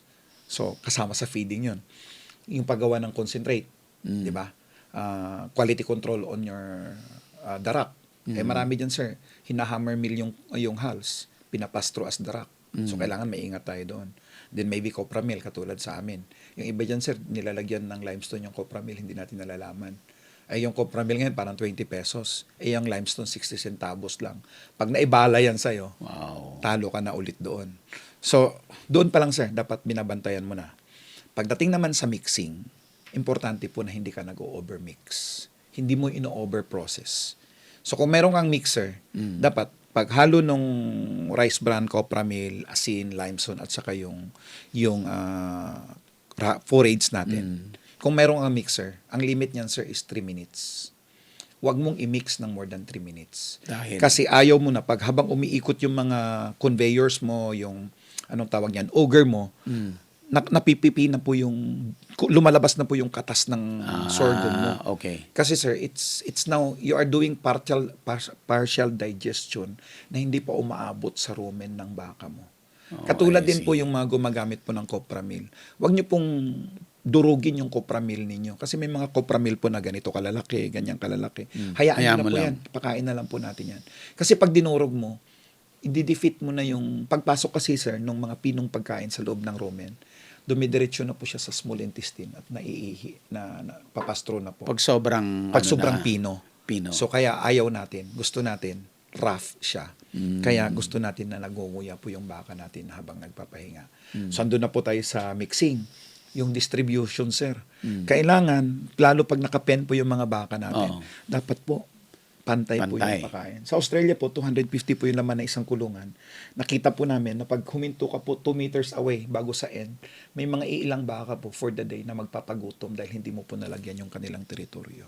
Talaga. Yes, sir. So, kasali dyan. And then, ibalik natin ulit yung tamang moisture ng pagkain. Kasi kami, sir, yung grains namin, ginigiling namin, di ba? From 12% moisture, inaangat namin ng 22. So, pati po sa Australia, sir, yung kapal ng giling, kasi steam flake, kinocompute po namin yan. Hindi po kami pwedeng mas makapal kasi pag natae po, ina-analyze namin yung tae. Nandoon po yung starch na iiwan. Lugi po kami doon. Okay. Ayaw rin po namin na over-process kasi again, nagke-create po siya ng spike sa rumen at napapass through po yung absorption. Hindi po na-absorb sa rumen. Tumutuloy na po sa small intestine. At nalulugi po tayo. Nagiging sanhi rin po ng acidosis. So, dapat maintindihan lang po natin na binabalance po natin lahat-lahat. At saka yung timing. Kung ang pakain mo ay alas 9 ng umaga everyday, Alas 9 alas na 9 umaga ka ng everyday. umaga. Dapat aabot pa hanggang alas 7 para po meron ka pong 2 hours na walang pagkain dahil wala naman po tayong timbangan di ba? Filipino adjustment na po ito. Wala po to sa libro. Tayo na po nagpauso nito. May 2 oras po just to maintain the aggression of the cattle. Definitely, kayo sa Australia, nagagawa nyo ng tama, di ba? Maayos, everything. Dito sa Pilipinas, yung 96% na backyard raisers, probably hindi nga, di ba? Kaya nga mabagal. Yung 6% na commercial farms, kumusta sila? Nagagawa rin ba nila ng tama? Tingin ko, sir, tingin ko may mga commercial talaga na nagagawa nila. Okay. Kasi nag-i-invest po sila sa tamang inventory. Pag napunta ka po sa farm nila, makikita mo gabundok po yung mga silage nila. Okay. Meron po silang warehouse. Siguro nagkakatalo na lang doon sa timing ng mixing, Okay. timing ng formulation, anong timing ng distribution, yung mga malilit na bagay na sinisilip yung tae, animal handling, di ba? Katulad sa amin kasi very minimal yung intervention namin. Pagdating ng baka namin, sir, tinitimbang po namin at sabay tinuturukan na po namin ng vitamins at saka purga. Yan po isang bagay rin po. Maraming nagtuturo sa pigi tinitira Sayang po yun, sir. High value po yung pigi. Dapat ang tira po natin sa liig. Kasi sayang po na minsan nagkakaroon ng residue, ng oil residue, yung gamot. Nako-condemn po yung portion ng pigi. So, kung hindi man maramdaman ng farmer yan, mararamdaman ng consumer. Di ba? Dahil mamahal po yung baka po natin. May sinayang po tayong cuts. Sa Australia, mayaman ang farmer. Di ba? Yes, sir. Sa Pilipinas, mahirap ang farmer. Yes, sir. Bakit, sir? Unang-una po siguro, mahirap naman po iasa lang sa policy, pero marami pong nangyayari sa farming natin, sir, ang resulta ng maling decision ng mga policy makers po natin. For example, sir, nung may ESF, yung baboy namin sa Jensan, hindi pa patawirin doon sa part ng National Highway papunta ng Manila. So ginagawa po namin, dahil ayaw ng governor na tumawid yung baboy doon sa kalsada, highway. Hindi naman ibababa yung baboy. Tatawid Dadaan lang. Problema yung governor, nagdi-decision hindi naman scientific nagdi-decision base doon sa maging sentimento ng possible na butante. Okay. So, ang lit ng cattle industry sa lugar na, ng hog industry sa lugar na yan. Pero pinipigilan niya yung baboy na nanggagaling ng Jensan papunta sa Manila. So, ang ginagawang taga Jensan, nila sinasakay sa ferry, Iikot. ibabalik, patakbuhin ang truck, pagdating dito, malampasan yung isang probinsya. Ano magiging implication sa Manila nun, sir? Tataas yung presyo dito dahil tumataas yung trucking cost namin. Okay. Tingin ko dyan tayo may problema sa palisiya sa gobyerno. Kasi po, tayong mga farmer, kulang sa representation. Again, sa Australia, sir, merong mga full-time lobby group, yung National Federation of Farmers, AgForce, na Talaga? nakatambay po sa Congress. Oh? Ilalagbok pa lang po yung proposed law. Pag nakita, oops, tatamaan ng hog industry dito. Chairman ng hog industry, sir. May legislation si congressman dito, tatamaan yung industry nyo. So, sir, bago pa man lang maging batas yan, maingay na yung farmer. Hindi na ngayon ipipilit ni congressman yung batas na gusto niyang gawin. Tapos sir, ang isang So nakikita. parang kung sa Pilipinas, si RTL hindi makakalusot. Hindi. Kasi, di ba? Rice farmers, hindi dito na yung tatamaan yung sakahan natin. Okay. Tapos, ang isang nakikita ko siguro, sir, na talagang malaking disconnect is yung may mga nagdi-decision po para sa mga magsasaka na hindi po nila nakikita Oh, yung totoong kalagayan ng magsasaka. na magsasaka. So, kung Yes. hindi mo alam yung totoong problema ng magsasaka, So, bakit? Dahil hindi siya magsasaka? dahil hindi siya magsasaka o hindi siya nadadalaw, Or hindi niya alam totally? Wala siyang background? Wala siyang or knowledge? wala siyang background, or kaya pumunta siya, sir, sa lugar na yon, pero dahil nga may advance party, inayos na Lininis yung... na. Nilinis na. Kaya pagtanong, kumusta kayo magsasaka? Bago yung pa-t-shirt, may pa-Jollibee. Okay lang po kami. Sen, okay lang po kami, sir. Secretary, okay lang po kami. Di sabi, sir, wala naman palang problema eh. Di ba? So, hindi naaayos yung problema ng mga magsasaka. Kasi yung mga policy makers po sana natin na gagawa ng batas ay hindi nila naiintindihan yung kahirapan o yung problema. Kasi sir, napakahirap gumawa ng isang solusyon na hindi mo naiintindihan ano yung problema. So, posibleng itong si policymaker ay may talagang tamang intention na isolve. Yeah. The problem is hindi nakakarating yung tamang information para masolve niya. Yes, sir. Kaya dapat minsan nag-incognito po sila, sir. So, masakay din dapat sila sa tricycle, di ba? Nagdi-disguise po sila na wala yung entourage nila para nakikita po nila. Bakit nga ba sir yung bakit nga ba ganyan na ang hilig nilang gustong ipakita yung maganda. Halimbawa, si Senator, bababa, no? Ang gustong ipakita ng mga tao sa baba, yung maganda. Kaya hindi niya nakikita yung problema eh. Bakit nga ba ganun? Kasi po, baka mapapagalitan sila pag hindi maganda yung reception, panay-angal. Pero sa totoo lang, sir, ako naniniwala ako na hindi naman bubutong mga policy makers natin, sir. Baka naman alam nila Alam kung din. paano gagawa ng solusyon to mga problema natin. Kanya lang, baka may mga interest po yung iba na talagang they're making money out of this misery. Dahil ikaw ay expert sa baka, nakita mo yung industry sa Pilipinas, nakita mo sa Australia. Kung ikaw ay policy maker, ano ang gagawin mo? Anak ko, ang gandang tanong niyan, sir. Ang gandang tanong niyan. May ginawa po kami sa isang probinsya sa North. Kung saan may isang mayor po doon na naniniwala sa akin na yung mga, technically hindi naman native yung mga baka natin, sir. Okay. Ito po yung resulta ng overtime na inbreeding, hindi natin iniintindi kung sinong bull o sinong nanay. Lumiit na yung baka natin at tinatawag na po nating native. Yes. Pero hindi po talaga native yan. Yung mga inbreed na mga Ilocanong baka Okay. ay krinos po namin sa Wagyu. Okay. Alam mo, sir, ang liit Ito kina Mayor Eddie Galian. Yes, sir. Okay, Yes, sir. Alam mo, sir, ang liit ng investment nito. Kung lahat po ng mayor ay katulad po ni Mayor Ed, kung mag-isip. Nung inopen ko po sa kanya ito, bago ko po ito inopen sa kanya, sir, may mga ilang governors na pong nakausap. Okay. At sinabi ko nga, to feed your information lang to, sir. It is a Wagyu Cross and Branded Beef Development Program. Ako po nag-coin yan. Ang gagawin po natin, yung existing herd. Kasi ang gusto lagi, mag-i-import tayo ng heifers para i-disperse po natin. Sir, ilang taon na ba natin ginagawa yan? Import tayo ng heifers. Matagal ng bata pa ako, bibigyan may natin ganyan. ng farmer. Sir, hanggang ngayon, saan na ba yung mga baka na yun? Wala. At pinipilit po natin na gagawin uli and nag-expect po tayo na magbabago yung resulta. Okay. Ito ngayon, nung nakausap ko si Mayor Ed, sabi ko, Apo, meron pa akong program na gustong ilapit sa inyo. Ano ba yan? Sabi ko, pwede ba natin malaman ilan yung baka dito sa Pindig? Sabi niya, sige pare. So, tinawag yung agriculturist, nalaman. Ngayon, sir, ginawa ni Mayor Ed. Sabi niya, pare, kasi siya yung nagko-coin din ng clustering eh. Sabi niya, pare, ika-cluster ko yung mga farmer ko. Ka-cluster natin yung bawat baka.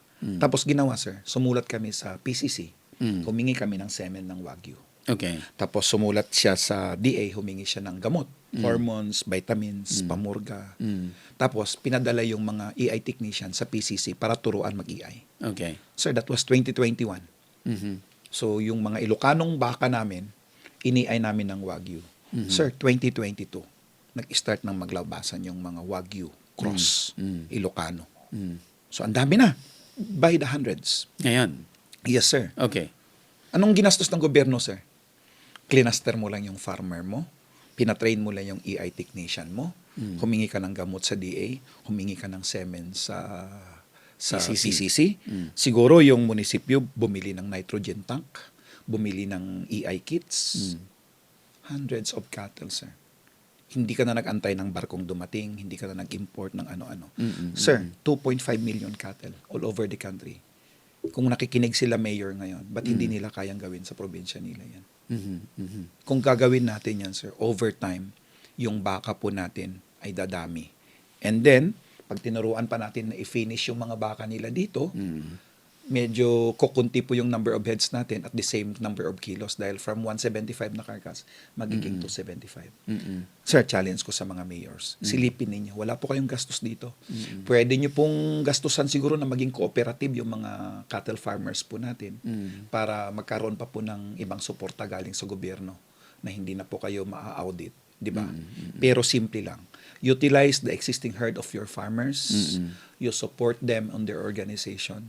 And then, maybe, pag nanganak, sir, si mayor mag-provide kung kanino niya ima-market yung produkto. Kasi, ang isang problema po, kung mayroon po tayong program at wala pong mabintahan. Kasi sir, tandaan natin, itong Wagyu Cross, ang papangit ng baka na to. Hindi to kasimpogi ng Brahman. Okay. Pero, this is a premium cattle. At kung ma-establish ni mayor yung market, let's say, for their town, humingi sila ng slaughterhouse sa National Meat Inspection, they will kill their own cattle, they will brand their own Wagyu Cross, and then they will have a good cold chain value na ipapasok nila ito. May produkto po sila na pwedeng gawin na napaka-minimal po nung intervention, napaka-minimal po nung capitalization. So ito na yun. Ito na yung solution doon sa naunang dalawang na-identify natin na problem na mabagal dumami ang population at hindi na meet yung supposedly laki ng baka na magbibigay ng maraming karne. Yes. At saka tayo, on our part, nag-i-intervene kami na turuan yung farmer na yung inahin na hawak-hawak niya ay pakainin ng tama para po after na mga anak, in 2 months mabubuntis ulit. Yeah. Yes. Okay. And nakikita ko sa mga posts mo, very active kayo. Si Sec Manny Peñol, very active. Umiikot kayo buong Pilipinas. Ang dami Yes, sir.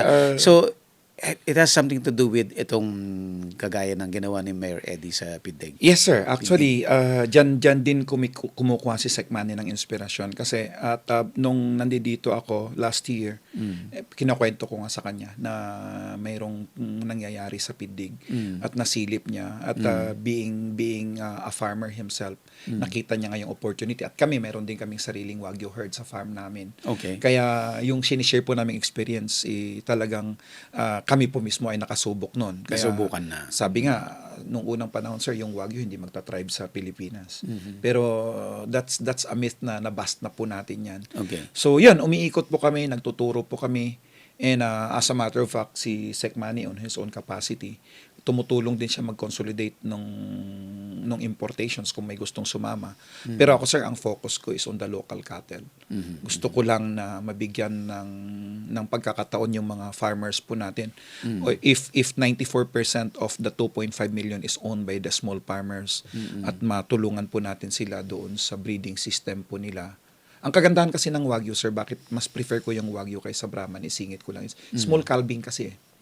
So, hindi mahirapan yung maliliit na baka, yung mga native. yung mga native. Yung mga na quote-unquote native natin. Yes, sir. Na manganak dahil nga small calving yung Wagyu. So, ayun, sir, kami sa PIDEG ngayon, nasa F3 na po kami. Okay. So, pa-full blood na po kami ulit doon pa lang sa PIDEG na yan. So, kung nagawa po yan ng isang maliit na munisipyo sa Ilocos Norte, ay kaya rin po yan gawin ng iba't ibang munisipyo. Hindi dito lang po kami, sir. Willing po kaming tumulong. So from PIDEG, I think nag-Rojas Isabela din ba Nauna kayo? po kami nag-Rojas Isabela and then nag-PIDEG po kami. Aha. And then dumaan pa kami ng Ilocos or Pangasinan. And then nagbuhol po ako. Aha. And 1,200 farmers attended yung forum sa Bohol. Wow. Napaka-active po ng mayor nila doon. Aha. Mayor Binchi. sa Katigbian.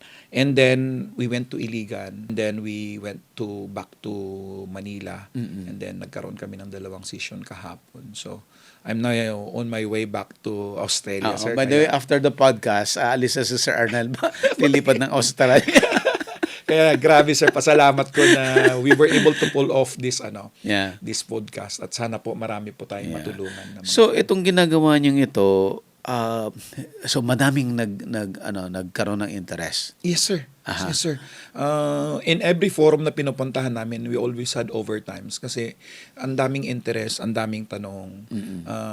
Maganda yung momentum na to. Sana tuloy-tuloy. At basta ako, sabi ko nga, kung ano man, basta yung sa akin, gusto ko lang talaga ma-educate yung farmer. Yeah.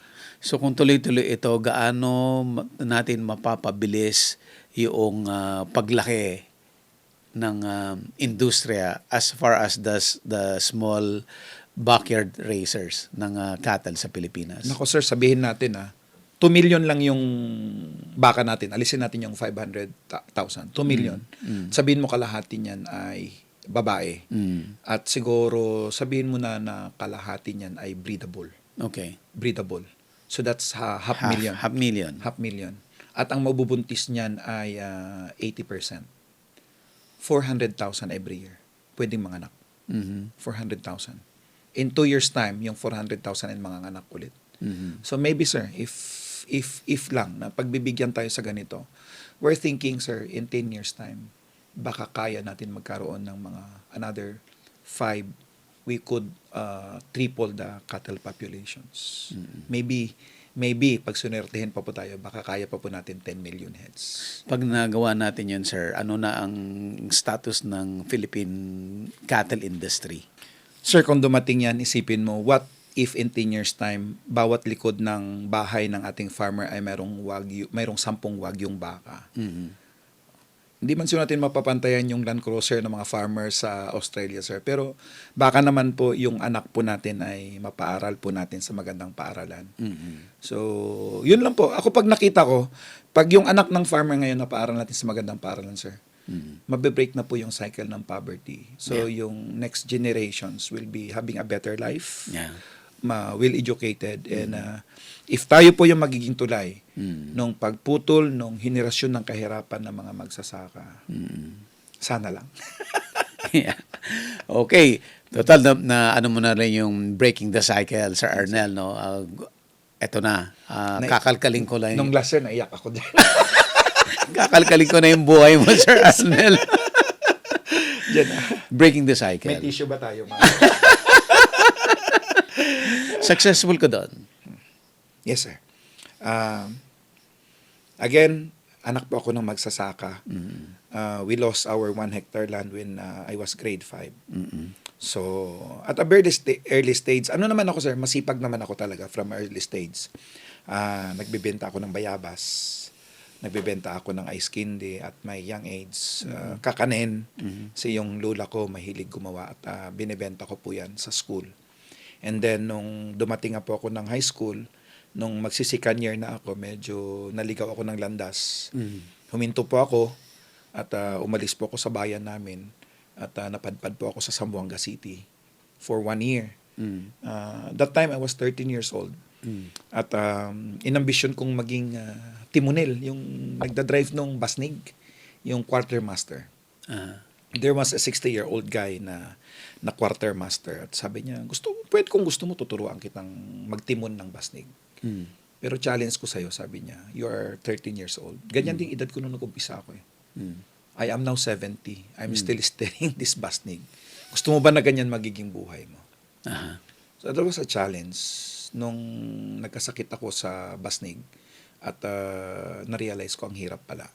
So nung nakasahod ako, tamang-tama, bago mag-umpisa uli ang school year, sumakay uli ako ng barko.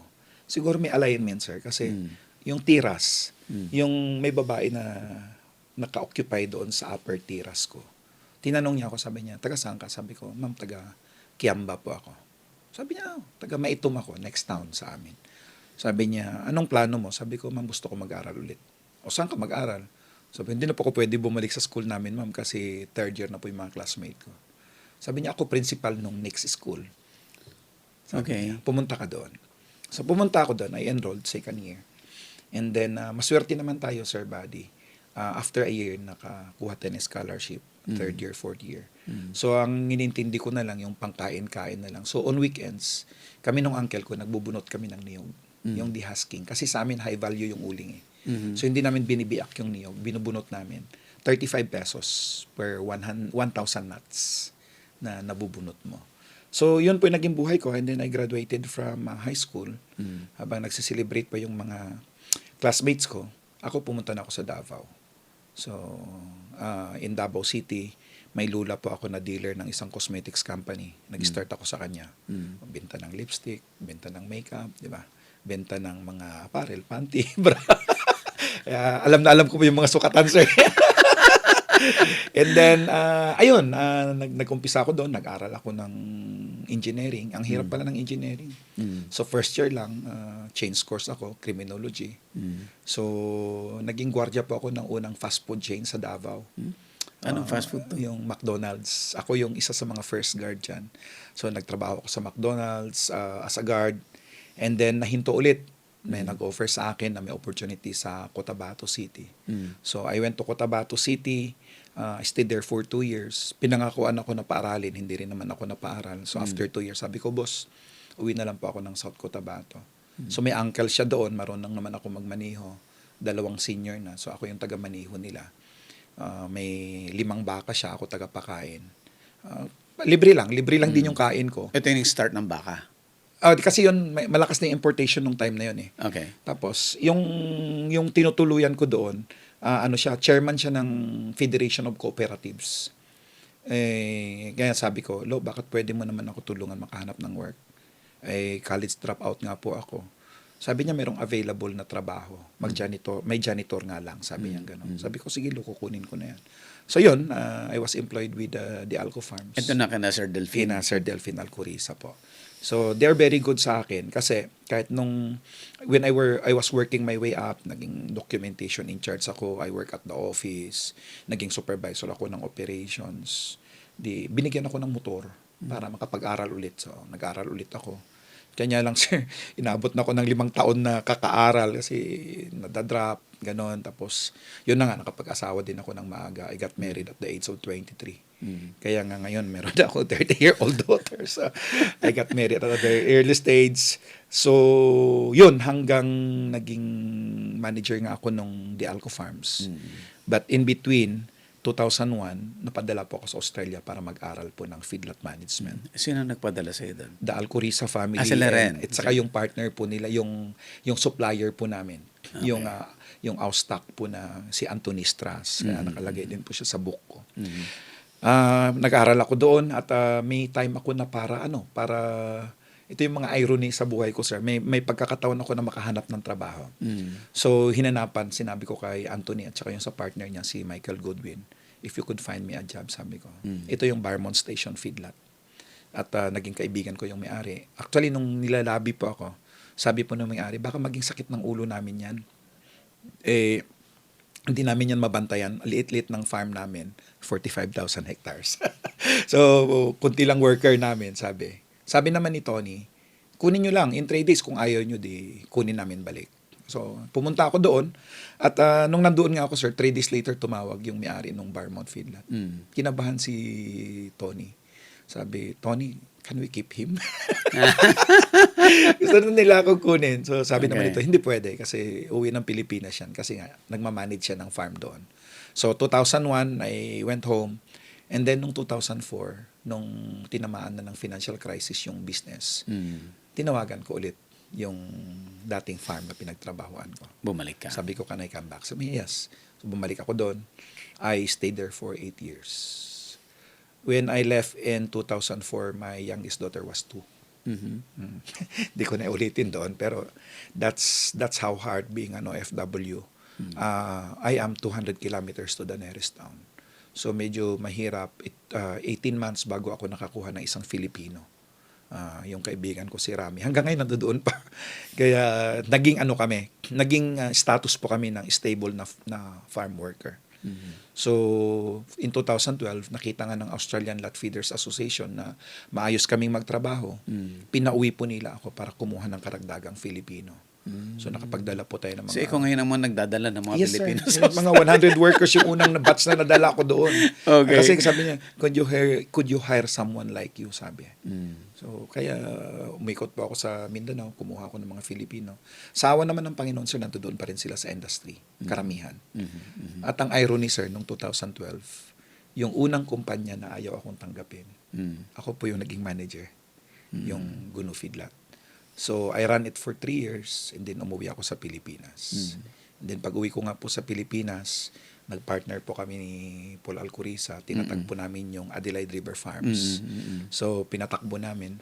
And then, nakaipon-ipon naman pa ako ng konti nung i-offer nga po yung part nung farm na na-foreclose ng bangko. Binili ko. Kasi napaka-sentimental po sa akin dahil dyan pa ako nag-umpisa bilang janitor. Di ba? So, From janitor to farm owner. yes, hindi pa naman po lahat. Portion lang. But Okay. yun po yung kwento ng buhay ko. So, again, maraming nagtatanong, bakit mo to ginagawa? So, ako naman po, sir, throughout my life, ang naging experience ko talaga is, yung hindi ko in-expect yung mga taong tinutulungan ko ang magbe-bless sa akin. Kasi proven and tested ko na. May mga tao po na dumarating sa buhay ko na kung medyo nalugi man ako sa ibang transaksyon ko, kung may mga tinulungan man ako na hindi bumalik sa akin, ay mas malaki po yung naibibigay nung mga bagong kakilala ko na binibigyan ako ng opportunity. So, yun ang kwento ng buhay ko. At we're just being faithful. Maswerte din po ako sa wife ko dahil 11 years akong wala. Malis nga ako, 2-year-old yung daughter ko, pagbalik ko 13.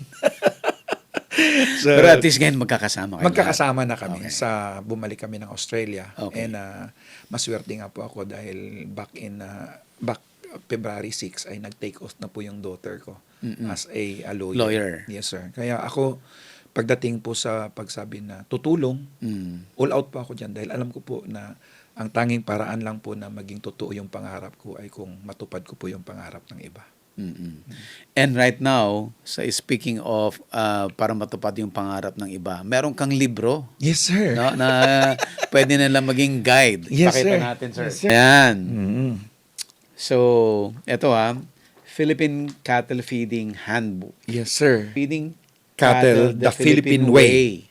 Inspired. by global best practices. Yes, sir. So, Philippine way, pero nag-adapt. Sa Australia. Yeah. Kasi sabi ko nga kanina, sir, sa ano natin na yung marami pong kayang magturo. Pero hindi po nila maintindihan yung kultura ng Filipino. So kaya ako po, dahil of the 32 years, 21 years naman po yung cattle farming experience ko sa Pilipinas eh. 11 lang sa Australia. Maganda kasi ano yung pwedeng ipasok na practice sa Australia na practical na pwedeng gamitin Yes, sir. sa Pilipinas. Yes, sir. Kasi katulad sa Australia, sir, lahat po doon natitimbang. Yung loader yung batch box may sariling timbangan. Yung feed truck may sariling timbangan. Naka-timer, naka-RFID. Wala pa po sa atin yan eh. Yeah. So, hindi natin matitimbang yung mga pakain natin sa baka. Kaya dito po, kaya ako ginawa. Mabibigyan sila ng 22 idea. hours. Yes, Yeah. sir, na pakain. So, andito po lahat. Hindi po ito magic pill, pero ito po ay bunga po ng 32 years na experience ko Wow. po sa pagbabaka. At sinulat ko po ito para sa mga cattle farmers natin. Yung 94%. Yes. Sinulat ko rin po ito para sa mga estudyante. Kasi hindi ko po alam kung kailan po last na update yung libro natin sa school. So para po to sa mga estudyante at sinulat ko rin po ito sa mga future OFWs. Yeah. Yung mga gustong pumunta ng Australia para magtrabaho. mag-work. Ito po yung sistemang ginagamit sa abroad. Consistency, lahat-lahat nakasulat po dito. At sinulat ko rin po ito para sa mga katulad kong former OFW na gustong bumalik sa Pilipinas. Na i-apply naman nila rito. Na pumasok sila as cattle farmer. Ang galing. Opo. Ayan, sir, paano sila makakakuha ng copy? Sir, pwede ko ba i-plug? Yes po. Great Arc Farm ni Kabakang Arnel sa Facebook. Okay. Ando doon po yung link para po maka-order po kayo nito. This is only 999 pesos plus shipping. Plus shipping. Plus shipping. So, kung gusto nyo pong matuto at pag binasa nyo po tong libro na to ay bukas na bukas ay pwede nyo pong gamitin kaagad-agad. So pag binasa mo to, cattle expert ka na rin. Pwede. Pero hindi dito po lahat. So, yun po. At sa patuloy din po kami sa page po namin. Bawat paragraph po nito ay nilagyan ko po ng segment yung Baka Alaman online series. Kung saan ay pinapalalim pa po natin yung explanation. Kanya lang po, pag wala po kayo nitong libro na to, baka hindi nyo po maintindihan sa kunang gagaling kasi per paragraph po doon ay brini-breakdown po natin para lalo po ninyong maintindihan. At syempre, kung may mga tanong naman ay mas madali po natin mapag-usapan dahil nasa isang page na po tayo kung sakali na matapos nyo pong mabasa tong libro na to. Ayan. Sir Arnold, thank you so much. Sir, ako po magpasalamat at saka sa family ninyo, sa mga daughters po ninyo na alam ko ang dami nyo pong, mas marami pong mas karapat dapat na interviewin. Hindi na. Pero binigay nyo po sa akin yung number 2 na, alam nyo po, pangalawang episode pa lang po ito. At napanood ko po yung kay Ma'am Beth. Ang hirap po tapatan nun. Napakagaling po ni Ma'am Beth. Pero willing po ako mag second place hanggang sa third episode. At magiging third place po ako after nyan. Okay lang po. Pero I really thank you, sir. At sana Yes. mapaabot ko po ito sa ating mga kapwa magsasaka. May chance po tayo na mapadala po sa maayos na paaralan ng ating mga anak. May chance po tayo na i-break yung cycle ng kahirapan. Kailangan lang po ay mag-unlearn po tayo muna. Yeah. Kung ano po yung kultura na kinagisnan po natin. Tingnan po natin, sabi nga natin, kung may dalawa kayong baka, edi yung isa gawin nyo sa old style ninyo, yung isa nyo ay subukan yung gawin yung sinasabi ko sa librong ito. At by the end of the day, kung saan po mas maganda, doon po tayo. Sir, isisingit ko lang to. Sir, itong pagbabaka na base doon sa recommendations mo, no, yung tamang practices, ito ba ay nakakayaman para sa mga ordinaryong magsasaka natin? Yes, sir. Yes, sir. Tayo naman ay, actually, sir, ito lang po yung source of income ko eh.